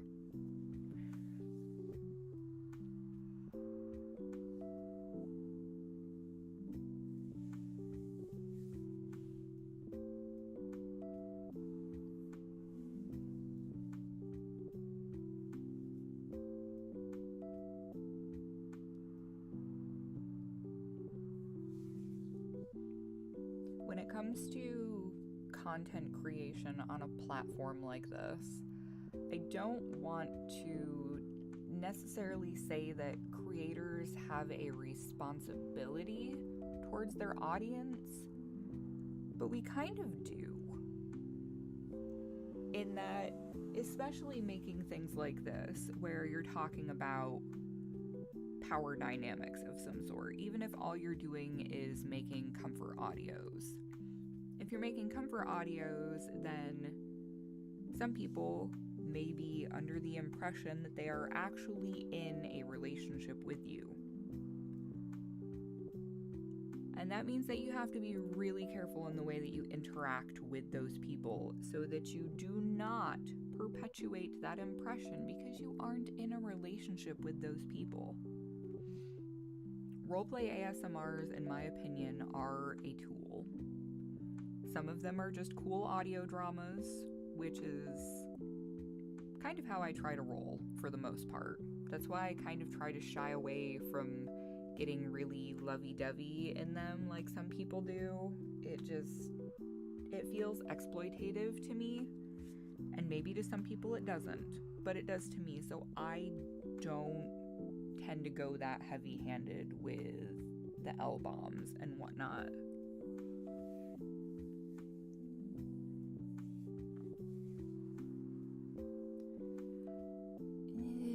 Am I musical?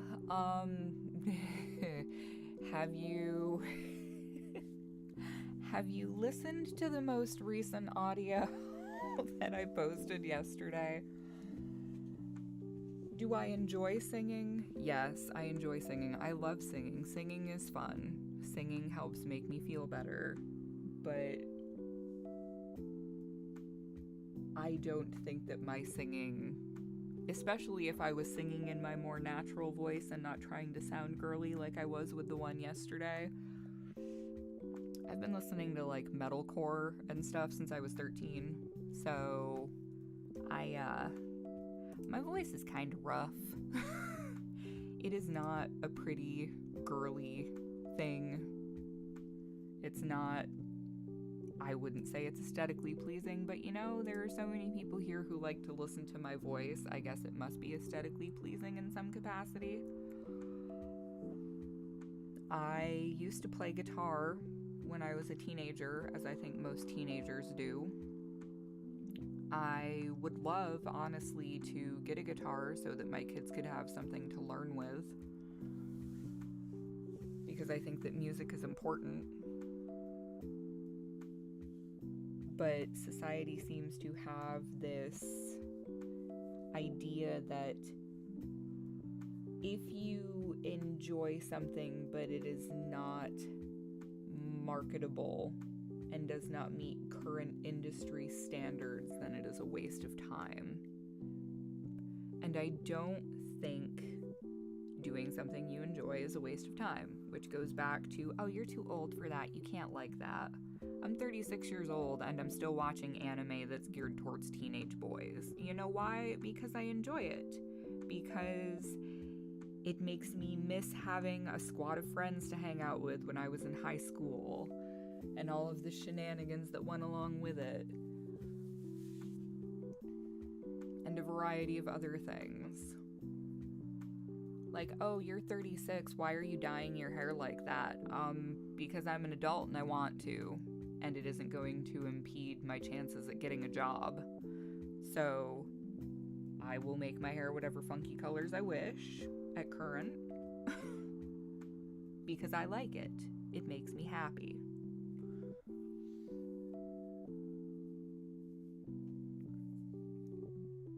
Honestly, I would love to learn to play the drums. That is something I have always wanted to do, but living in an apartment, with the exception of getting an electronic drum kit, which is just not the same. I do not have the space, and I do not have the soundproofing here in an 800 square foot apartment for a drum kit. Someday, when I have a real house that is in the middle of nowhere, like 10 or 15 miles from the nearest town, I will have a garage and a drum kit.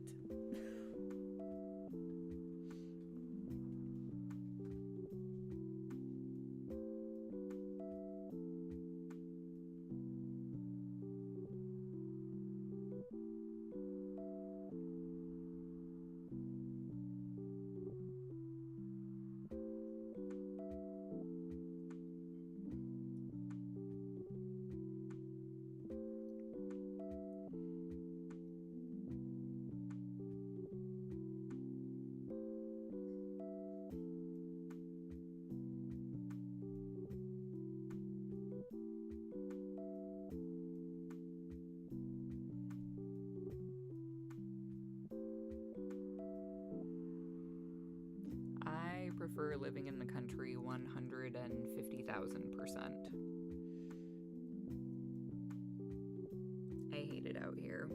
I'm not even in a big city. I would say that this is a medium-sized city, and I dislike it quite strongly. The rent prices are astronomical for you to essentially live in a closet. Whoever put these buildings together didn't include any underlayment between the apartment above mine and mine.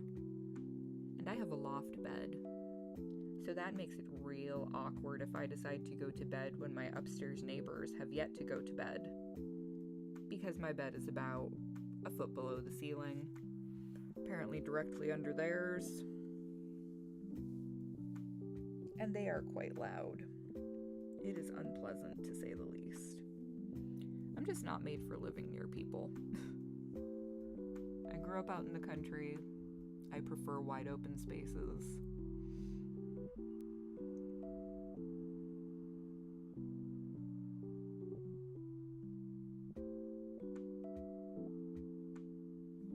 I want to have space to be able to garden again, and not just having a few edible things in buckets growing outside, you know? I miss seeing wildlife. You don't even see fucking squirrels out here. See a hummingbird every once in a while. That's about it, though. Crows. Tons of crows out here.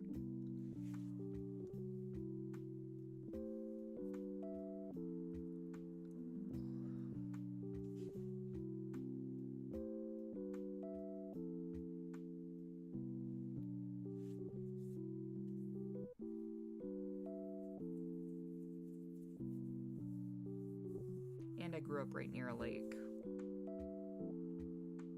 There's nothing like that close to me. You have to drive way outside the city to get to anything like that.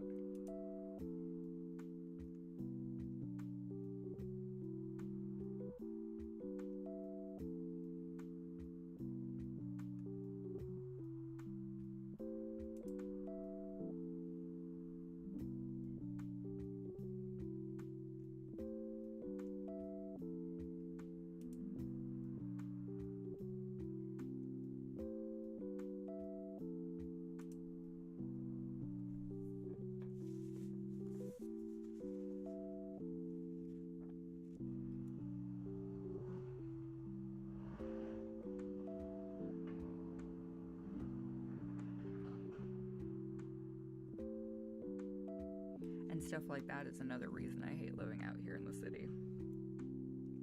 Now that they repaved the road outside of the apartment complex, I get to listen to people rev their engines and drag race at all hours of the night. My favorite.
can't imagine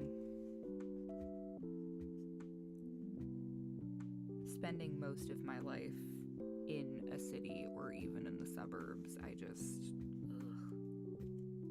It works for some people. It is not for me. It is not for me.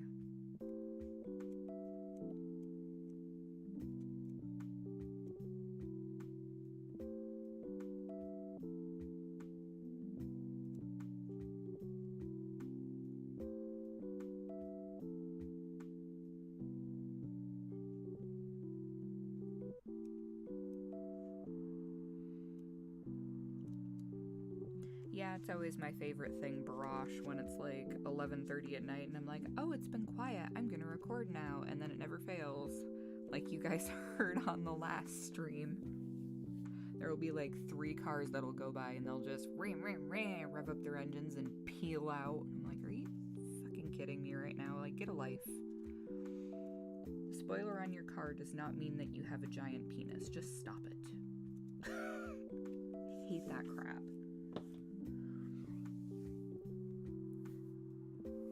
Drives me nuts.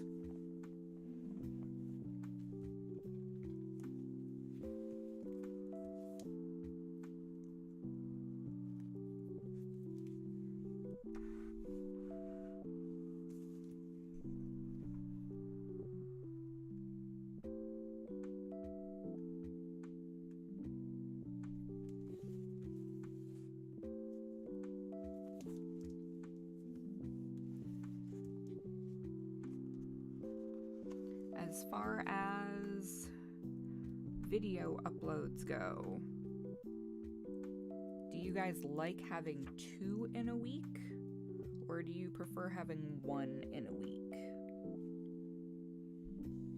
And if you have a preference in either direction, why?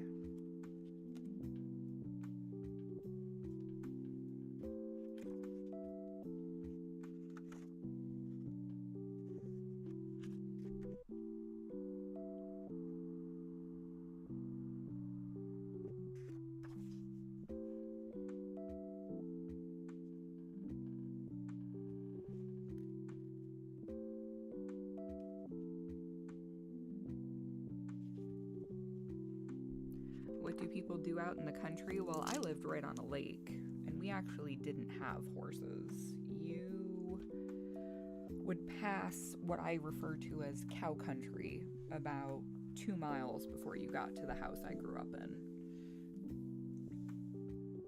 We would just be outside, go swimming, go for a walk in the woods, check out all sorts of different animals and learn about birds and different types of plants and mushrooms and trees and bugs, everything,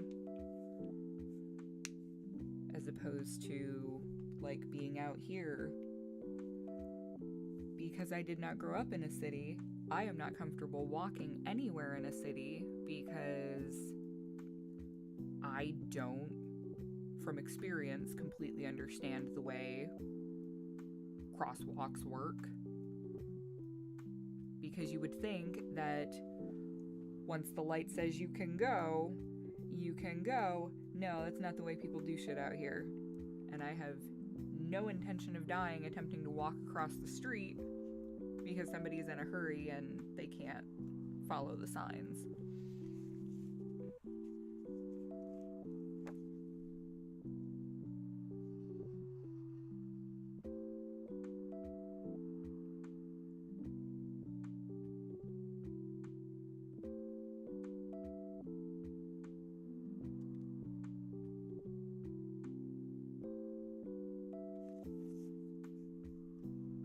Nobody has any preferences as to upload schedule.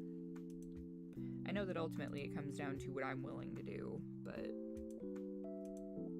as I've mentioned before, the reason that I employ the community tab is because your input does matter to me.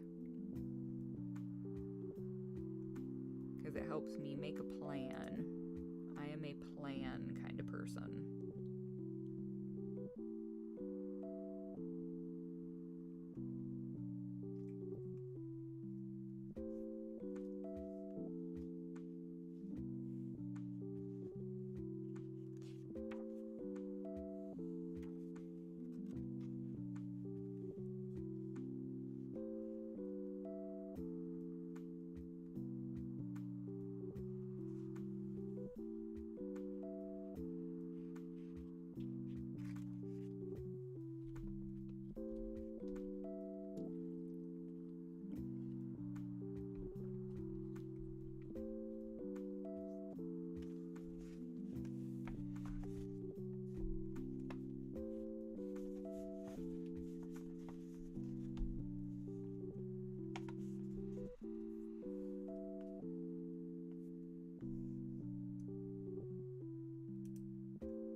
feel like country folk are in general more friendly than city people.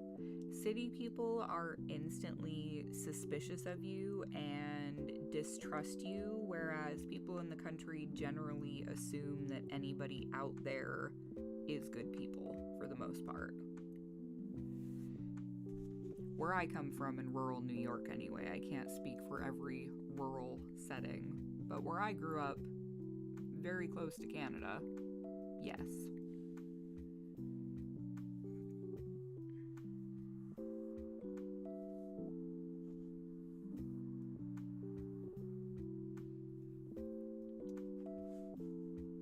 My comfort game is definitely Castlevania Symphony of the Night.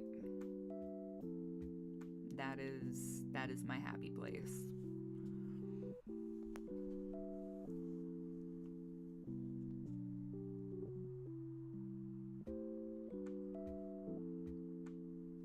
But I have been in this apartment since October of last year, mid-October of last year, so almost for a year now. And just within the last month or two, I've actually started to meet a few of my neighbors. So yeah, people in the city are definitely not friendly and sociable the same way country folk are.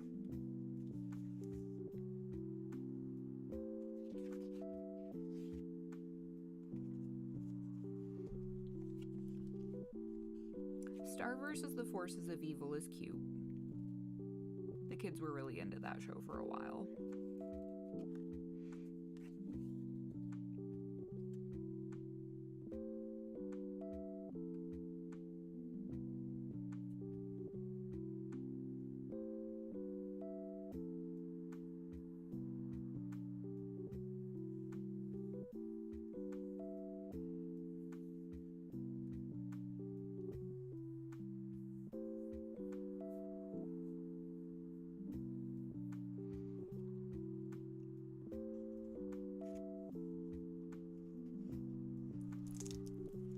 Feel like sometimes creators post too much content.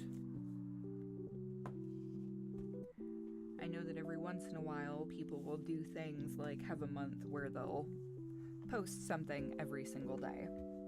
And for some types of channels, that does wonderful things and helps boost them, and for other channels, posting every day is like career suicide. It makes people tired of seeing you, and they're over it, and why don't you just shut up already? So my goal has always been to be able to post 3 videos a week. But I found that I tend to get more views and engagement when I post 2. And I'm doing my damnedest to make sure that I don't ever have a week where I don't post anything at all, because that is, when you're trying to continue to grow, that is super no bad dog thing to do. You don't skip a week. I would schedule a video or 2 if I was going to be gone for a week.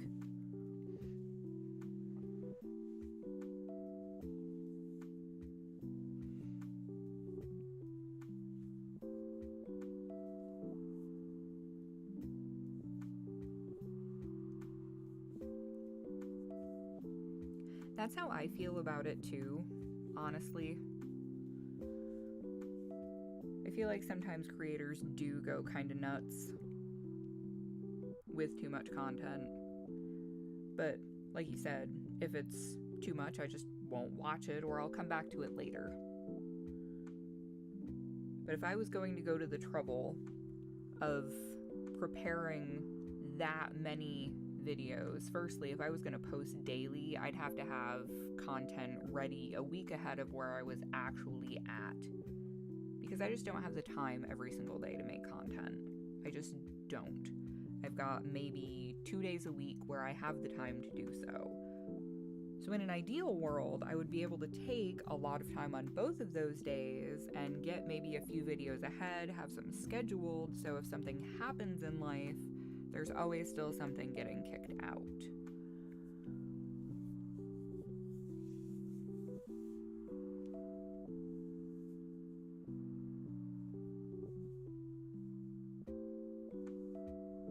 I think the max that I would ever do in a week, though, would be 3. I don't think that I could ever do daily content.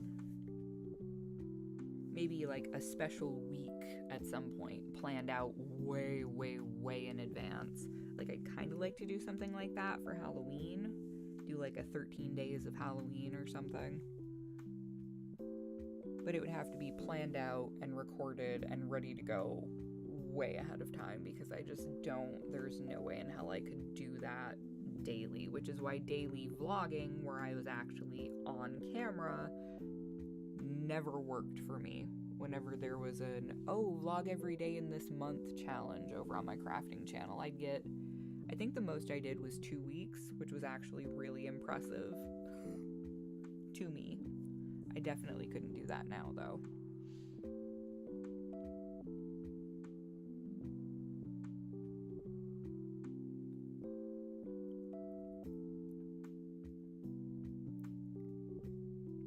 But with this sort of audio content, I feel like it works for some people to post daily, just because some people never come back and listen a second time.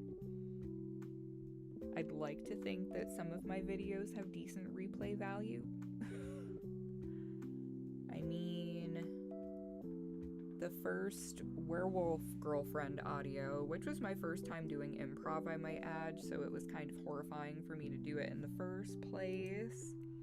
I think that is still my video with the most views out of everything I have ever done on this channel anyway. On my other channel, I've got a couple videos that are like 60, 70K, but I have like 8,000 subscribers on that channel, so it's different.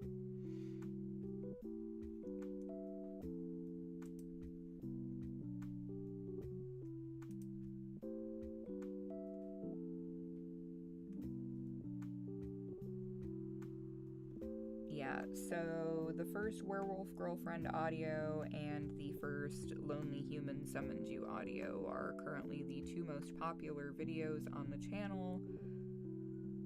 Werewolf girlfriend has 18,900 views, and the first lonely human has 18,200 views.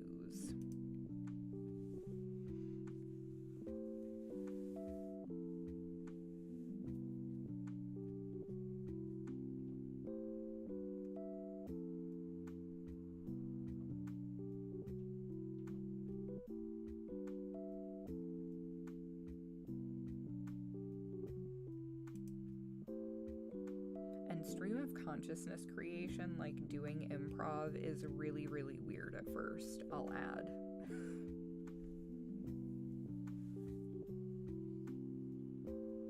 But once you get into it, it can actually be pretty fun.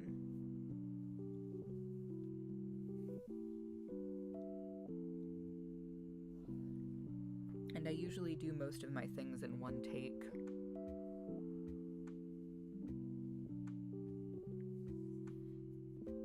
When I see people who will go through an entire script and do the ABC format for the script, it's just, I'm like, that's nuts. I don't know how you can do that. Which is reading the same line 3 times, but slightly differently each time, like a different inflection or a different emotion, and then moving on, and then going through all of those and splicing all of the pieces together with the takes that they like. Like, no, I'm not doing that. I'm used to expressing myself in writing. So to go from penning out an entire script and then reading the script when you've already got it all planned out, I'm very good at reading aloud. That is a skill that I have had since I was very young. I've always enjoyed it. But to take what is in your brain and not first filter it through a page, but to have it just directly come from your face, from your mouth, is odd to adjust to. And I could even go through and make like a bullet list of things I want to touch on and ideas and whatnot, but usually when I improv, I'm just like, okay, this is the character, and go. And then it's whatever just pours from my brain straight out my face. And I cannot believe that something that was not first filtered for vocabulary and tone and pacing and a million other things is somehow the most popular video on my channel right now. It makes you go, well, man, if people really like it that much, then why do I bother with scripts at all? And then I remember that it's because using scripts makes the creation easier for me.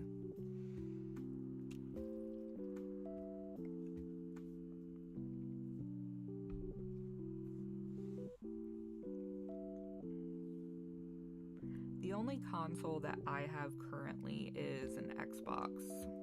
Well, Xbox One.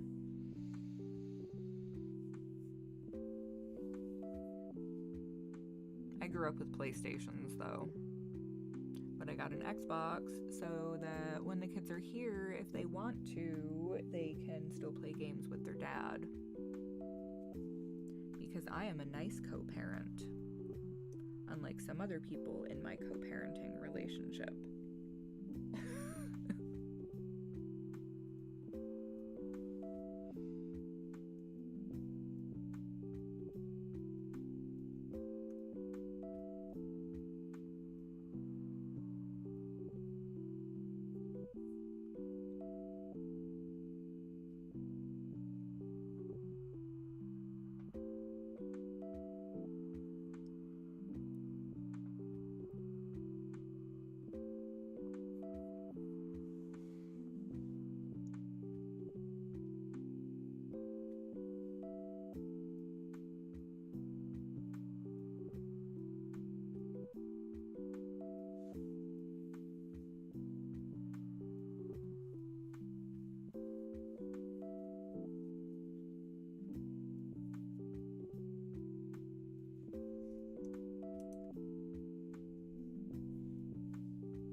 Really got back into playing World of Warcraft during the beginning of the panini, because we can't say the P word or the C word.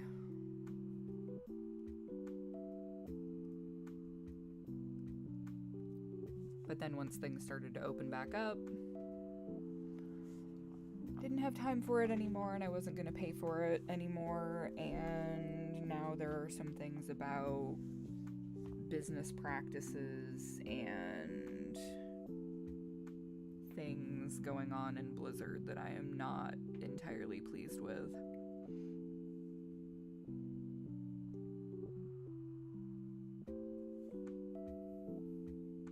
I do still have a Steam account. I don't have very many games though. I think Left 4 Dead 2 is one of the most recent quote-unquote games that I have in my Steam account.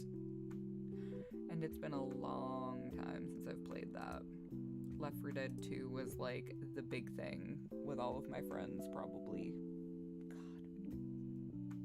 12, 13 years ago, something like that.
just for the heck of it, since I've been streaming for almost 2.5 hours now, and I think we'll wrap it up at 3:30 my time, so in about 12 minutes. I am going to read something that I double-checked to make sure it was in the public domain, so I don't have to worry about getting dinged for copyright nonsense. And this is a poem that I'm sure many of you have heard. It is The Raven by Edgar Allan Poe, and when I was in high school, I actually had it memorized, because for every 2 stanzas we could recite from memory, we would get an extra 100 added on to our score for English class. Not that I needed it for English class, but you know.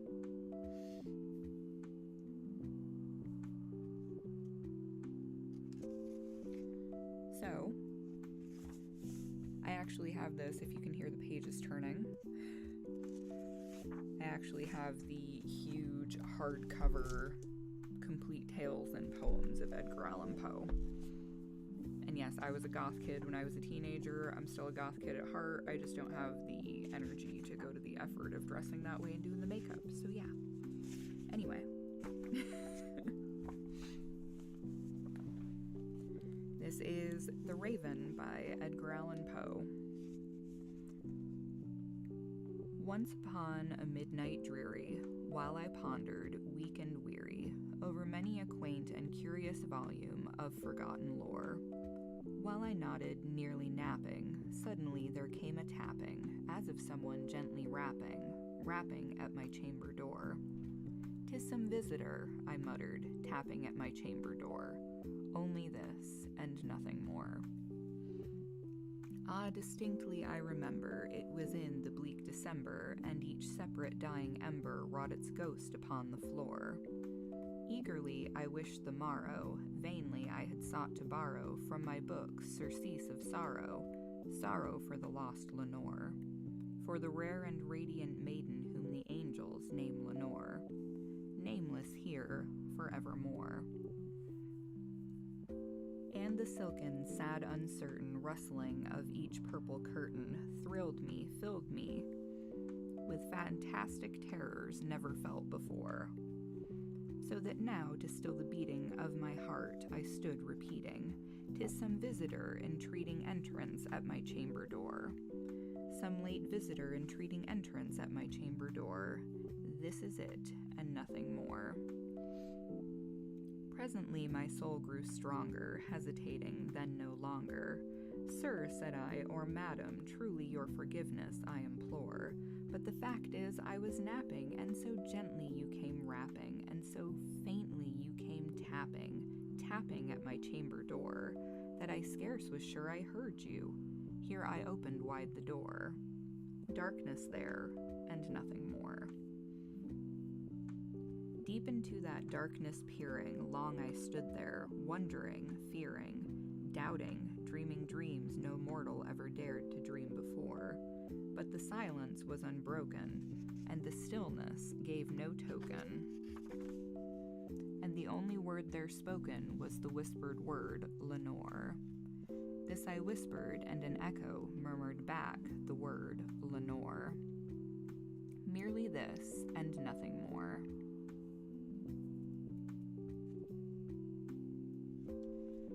Back into the chamber turning, all my soul within me burning. Soon again I heard a tapping, something louder than before.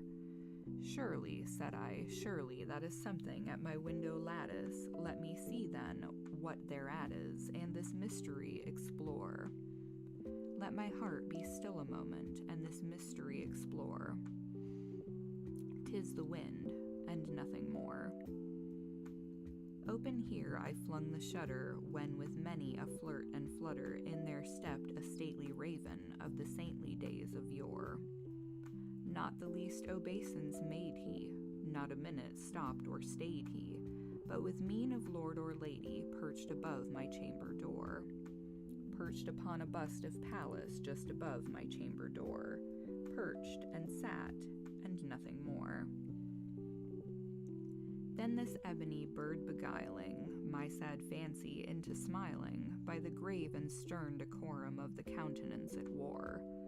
Though thy crest be shorn and shaven, thou, I said, art sure no craven, ghastly grim and ancient raven wandering from the nightly shore. Tell me what thy lordly name is on the night's Plutonian shore. Quoth the raven, nevermore. Much I marveled this ungainly fowl to hear discourse so plainly, though its answer little meaning, little relevancy bore. For we cannot help agreeing that no living human being ever yet was blessed with seeing bird above his chamber door, bird or beast upon the sculpted bust above his chambered door, with such name as nevermore. But the raven sitting lonely on that placid bust spoke only that one word, as if his soul in that one word he did outpour. Nothing farther than he uttered, not a feather than he fluttered, till I scarcely more than muttered, other friends have flown before. On the morrow he will leave me as my hopes have flown before. Then the bird said, nevermore. Startled at the stillness broken by reply so aptly spoken, doubtless, said I, what it utters is its only stock and store. Caught from some unhappy master, whom unmerciful disaster followed fast and followed faster, till his songs one burden bore. Till the dirges of his hope that melancholy burden bore, of never, nevermore. But the raven still But the raven still beguiling all my sad soul into smiling, straight I wheeled a cushioned seat in front of bird and bust and door. Then upon the velvet sinking, I betook myself to linking fancy unto fancy, thinking what this ominous bird of yore, what this grim, ungainly, ghastly, gaunt, and ominous bird of yore, meant in croaking, nevermore. This I sat engaged in guessing, but no syllable expressing to the fowl whose fiery eyes now burned into my bosom's core. This and more I sat divining, with my head at ease reclining on the cushion's velvet lining that the lamplight gloated o'er. But whose velvet violet lining with the lamplight gloating o'er she shall press, ah, nevermore. Then methought the air grew denser, perfumed with an unseen censer, swung by seraphim whose footfalls tinkled on the tufted floor. Wretch, I cried, thy God hath lent thee, by the angels he hath sent thee, respite, and nepenthe from thy memories of Lenore. Quaff, O quaff this kind nepenthe, and forget this lost Lenore. Quoth the raven, nevermore. Prophet, said I, thing of evil, prophet still if bird or devil, whether tempter sent or whether tempest tossed thee here ashore. Desolate yet all undaunted, on this desert land enchanted, on this home by horror haunted, tell me truly, I implore, is there balm in Gilead? Tell me, I implore. Quoth the raven, nevermore.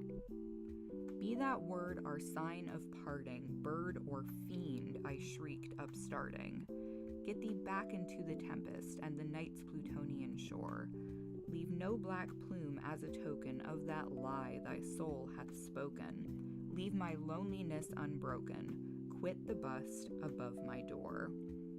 Take thy beak from out my heart, and take thy form from off my door. Quoth the raven, nevermore. And the raven, never flitting, still is sitting, on the pallid bust of Pallas just above my chamber door. And his eyes have all the seeming of a demon's that is dreaming, and the lamplight o'er him streaming throws his shadow on the floor. And my soul, from out that shadow that lies floating on the floor, shall be lifted nevermore.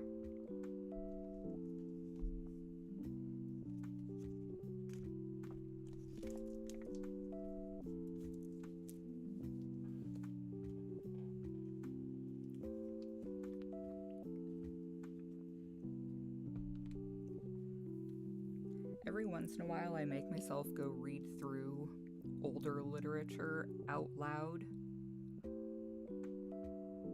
because most modern literature does not use the complicated, complex vocabulary of the older stuff.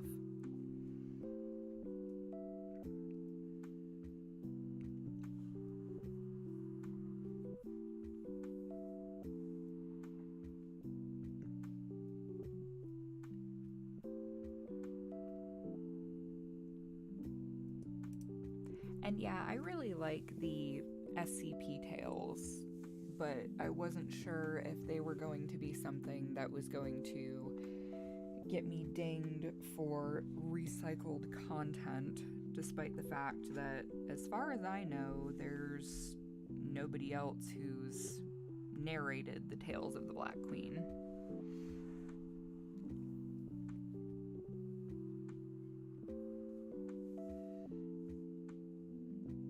I like the sentence structure too. Yeah. I'm in some writer groups and some reader groups on Facebook, and seeing how little some people who claim to be readers actually want to read is kind of disheartening sometimes. Skip all that fancy vocabulary. I don't need none of that book learning stuff. Like, see, when I was a kid, when I started reading, I would always get excited when I came across a word I didn't know the meaning of, and I would go look it up in the dictionary and I would learn what it meant. And now, we have these crazy little pocket computers that we carry around all of the time called cell phones. And we have access to all of the vast knowledge of everything humans know within the past 100 to 200 years or so, right here at our fingertips. If you don't know what a word means, usually even if you're reading it digitally, you can tap it and it'll tell you the definition of the word.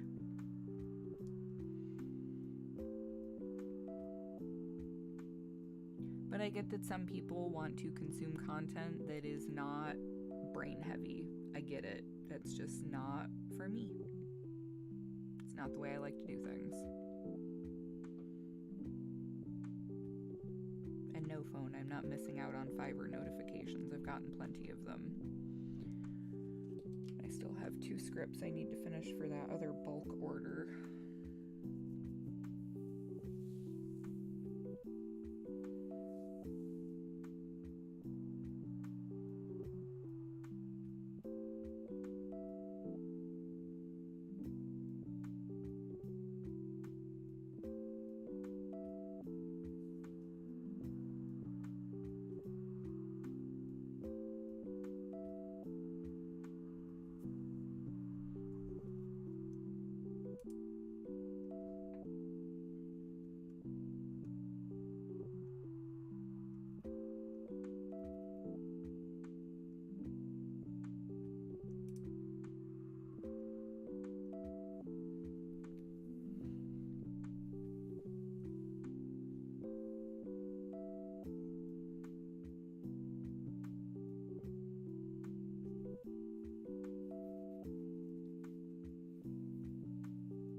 Oh, that's unfortunate.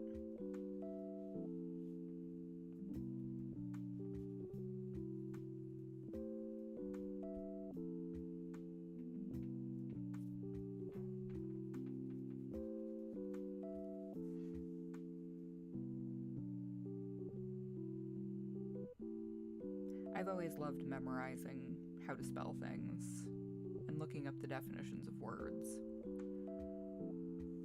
And then going farther and learning the etymology and the history of words. Like, oh, this word has a Latin root and it is this word.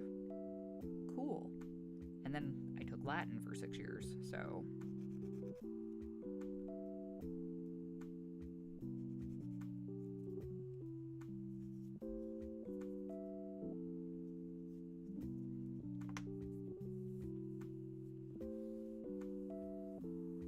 I was an overachiever. I was one of the too smart for my own good kids that teachers loved and other kids hated.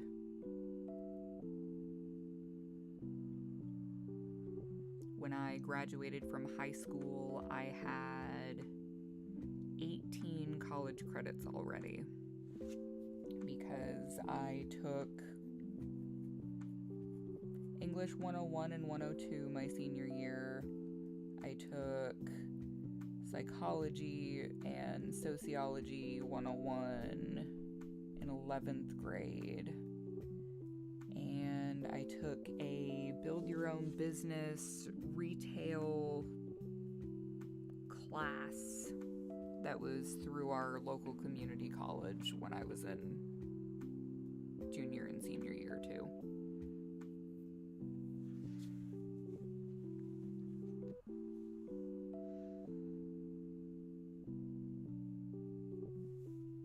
And I still love to learn.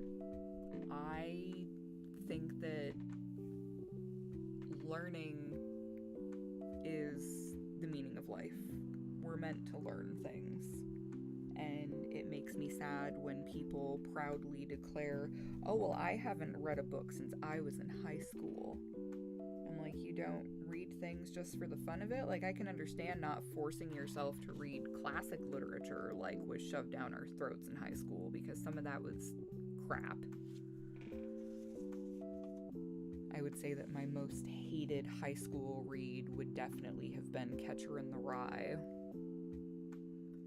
It was obnoxious and atrocious, and I definitely could have done without it in my life.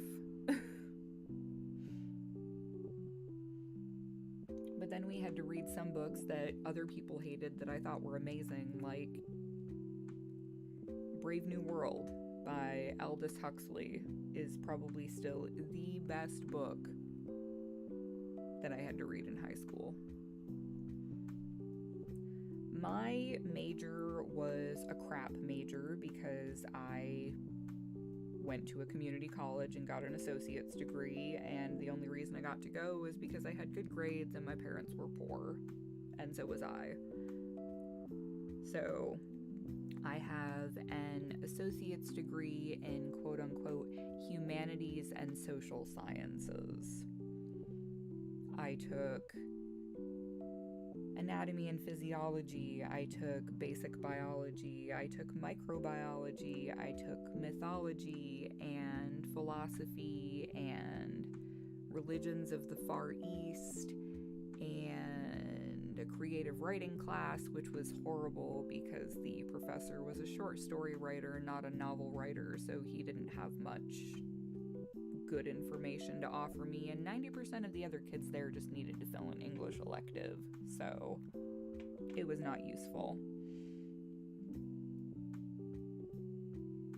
I had to take a statistics class because it was required, but I took abnormal psychology and a death and dying anthropology class. So many random things. Digital photography, which I had already taken in high school, but took it again for college credit with the same instructor who was actually our high school art teacher, one of them. Oh, what else did I do? Psychology, sociology.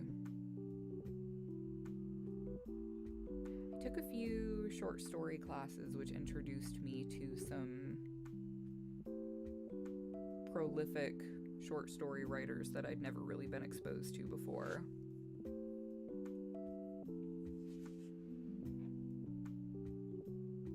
Primarily Margaret Atwood and Ray Bradbury. Really, really liked Ray Bradbury's work.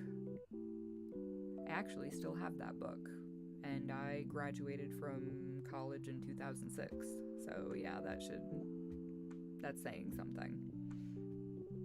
Hello.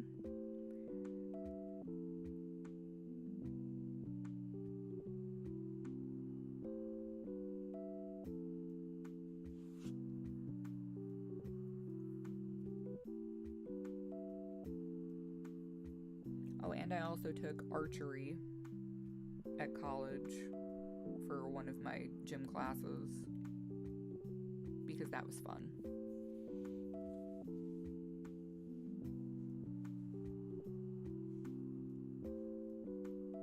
No, I don't have any college debt. College was so completely paid for because my grades were so good and my parents were broke that they actually ended up giving me, after what I had to spend in the bookstore and on supplies and whatnot, I usually got a $1,000 to $2,000 check every semester for college. So I got paid to go to college. However, me having to go through school for massage is a different matter entirely. I do still have debt from that. I think I still owe like $11,000 for the loan I had to take out for that. Somewhere in that realm.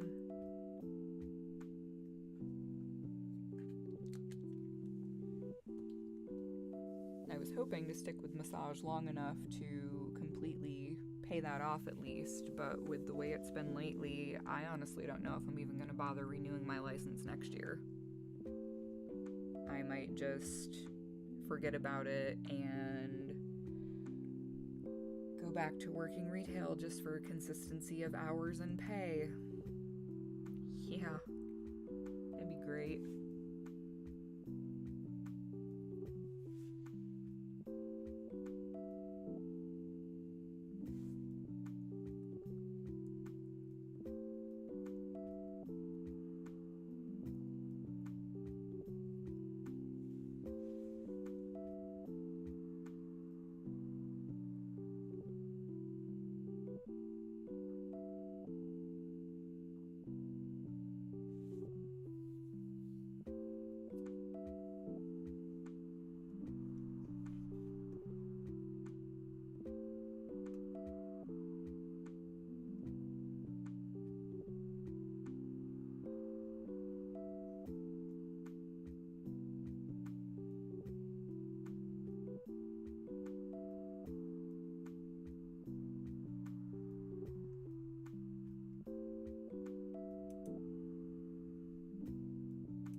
Both. I work at a clinic, but I also have a separate business license so that I can do mobile work and operate on my own, which I make a lot more money with mobile work, but joys of being a female, you have to kind of know somebody to trust that it's not a lure and that you're not going to get trafficked or worse.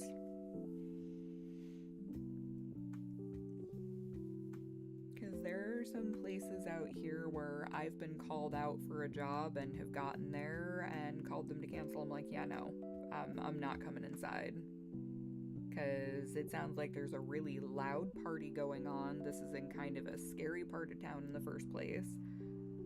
Most of the people in there are not speaking English. No, I'm not comfortable. Sorry.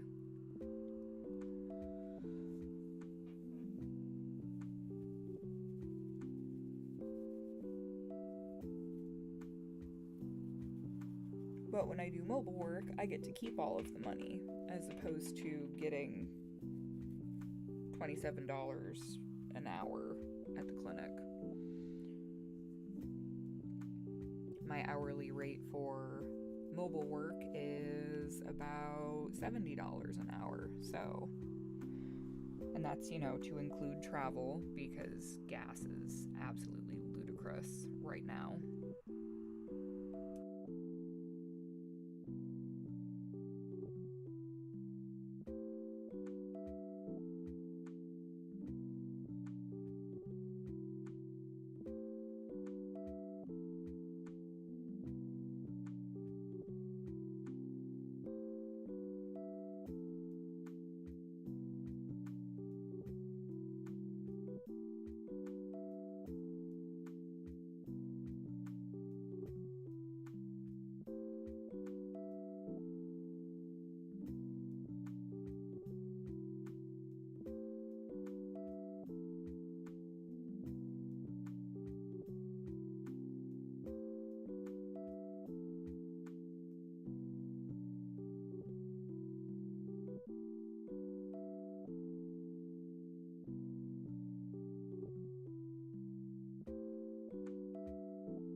actual certification was supposed to take 11 months, but as I mentioned earlier, COVID happened right in the middle of school, and I started school in September of 2019 and didn't finally get my license.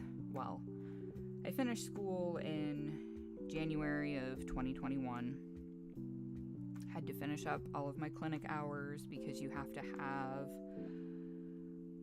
about 100 hands-on hours in the clinic before they'll trust you to work on the public, potentially unsupervised. And took the MBLEX, which is like the big test for your certification, and then had to wait and wait and wait some more. And I finally got licensed in April, I think, of 2021.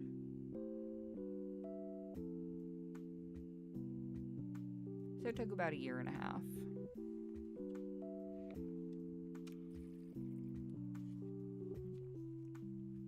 We were supposed to be done in August of 2020.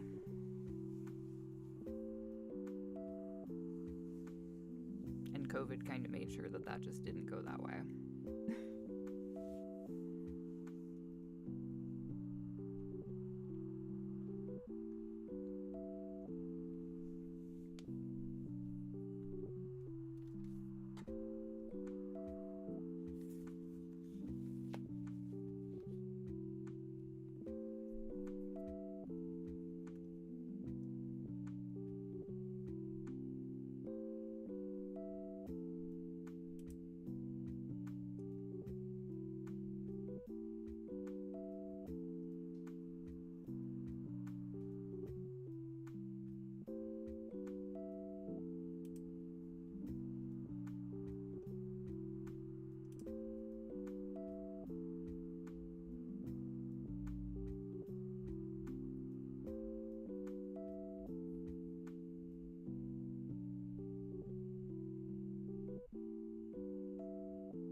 Which is in 12 minutes.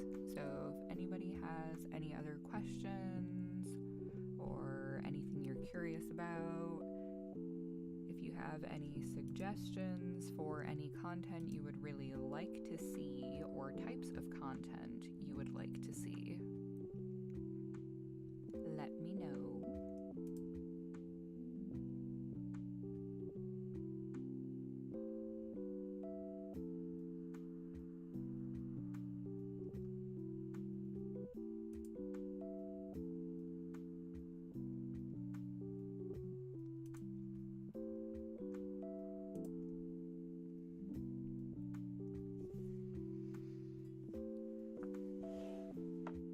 My ex-boyfriend was a motorcycle racer, is a motorcycle racer. My ex-husband, I actually met the same way that I met that ex-boyfriend,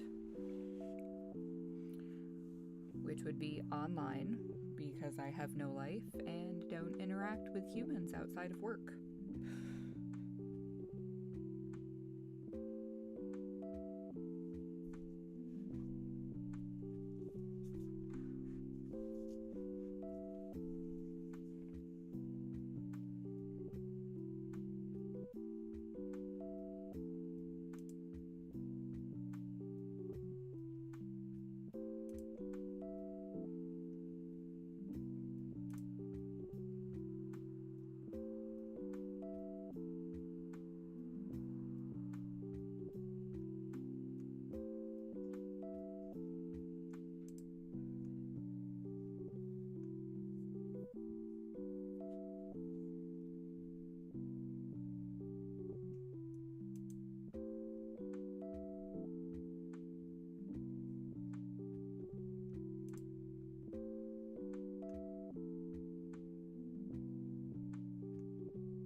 And anytime I get a little bit lonely and think I have time, then I am reminded why I just don't.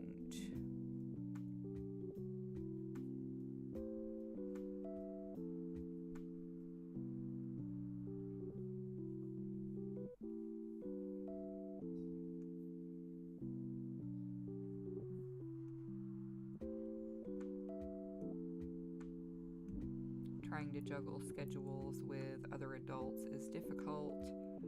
Trying to find another adult who either has children of their own so they understand, or who understands how things are, is difficult.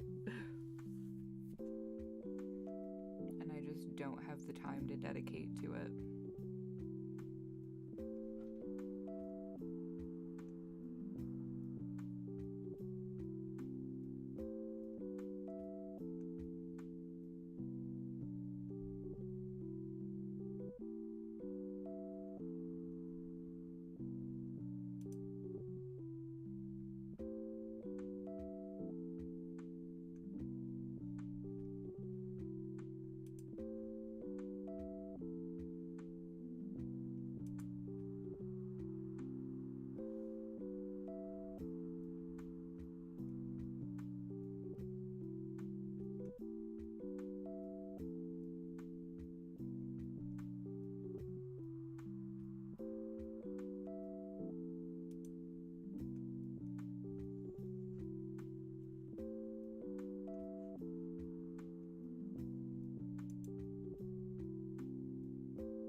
No, I don't. I am stuck out on the West Coast because that's the joys of divorce, and my entire family is on the East Coast. I have one friend here that I've been friends with since I was a kid, and I see her maybe once every 6 months. That's it.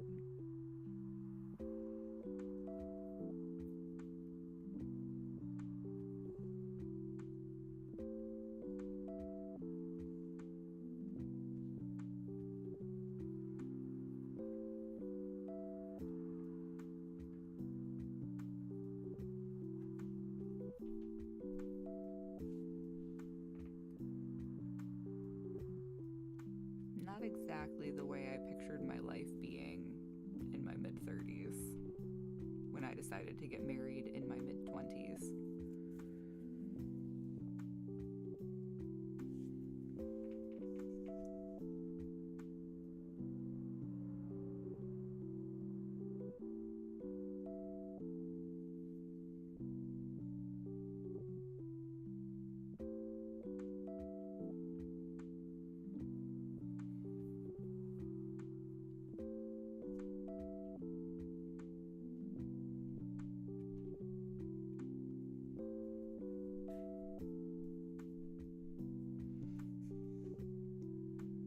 That could be kind of cool and interesting.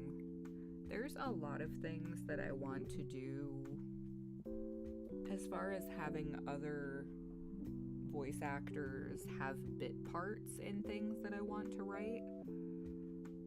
But by the same token, even though I can chat with some of these people on Twitter all day long, I'm still too chicken to just be like, oh hey, can you do like 3 or 4 lines in this audio for me? Thank you, I love you.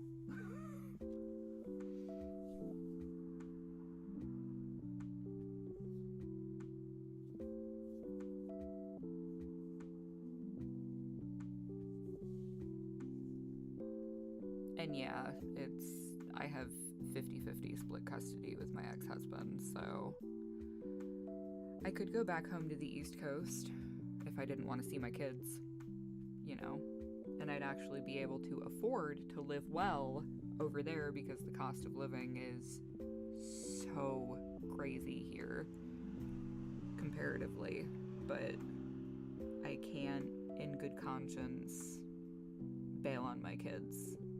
I can't. So that means I'm gonna have to struggle. Oh well.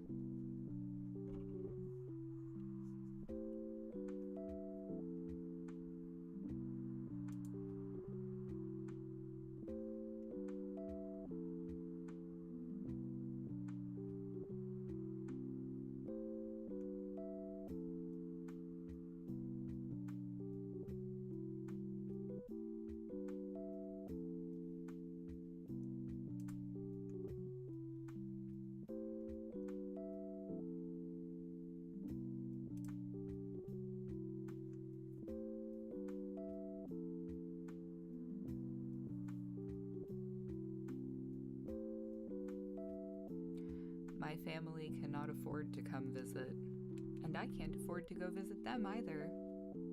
But my ex-husband got to take the kids to Maine for 2 weeks to see his family.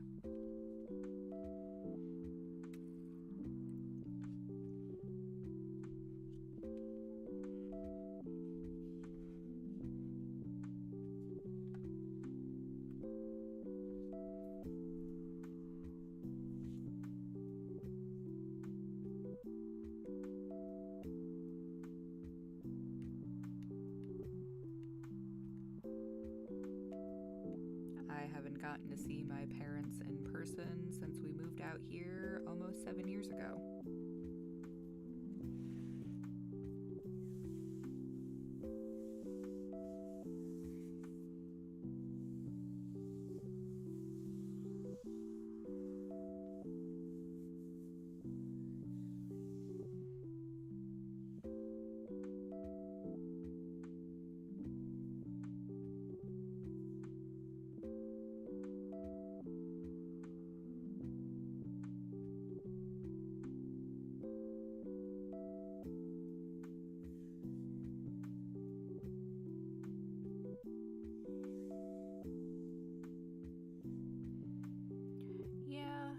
Sucks, but it is what it is, you know. I'll make it work. I always do. Just can't always see how.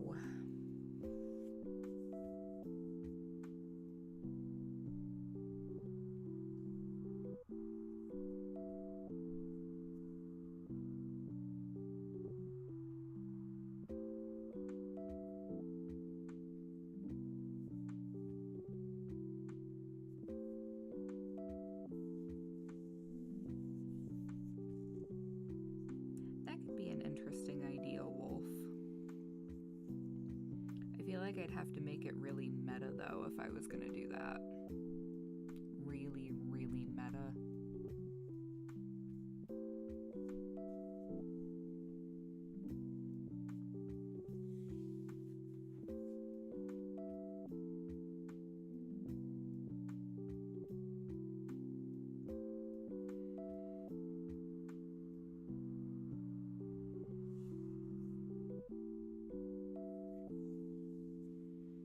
My ex-husband was military.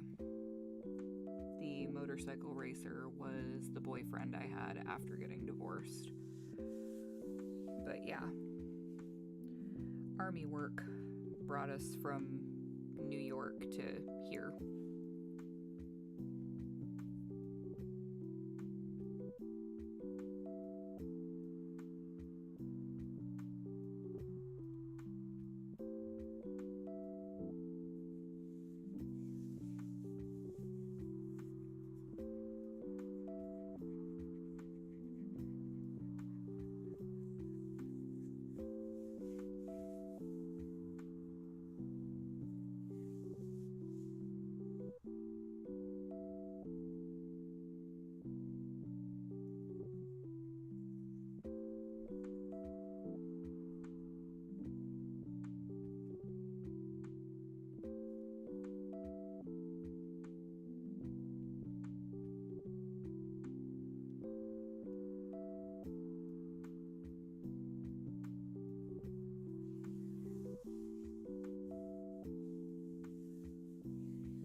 No worries. I'm about to wrap up the stream anyway, so thank you for stopping in. It was nice getting to chat with you. And it is just after 4 o'clock here now, so I am going to log off, and I just wanted to say thank you so much, everybody, for dropping by the stream. I hope you all had a good time. Make sure to drop a like on the video. Don't forget to subscribe to the channel if you're not subscribed already. And I will catch you guys all in the next one. Should be another audio dropping either Monday or Tuesday. So thank you so much, everybody, and have an amazing rest of your day.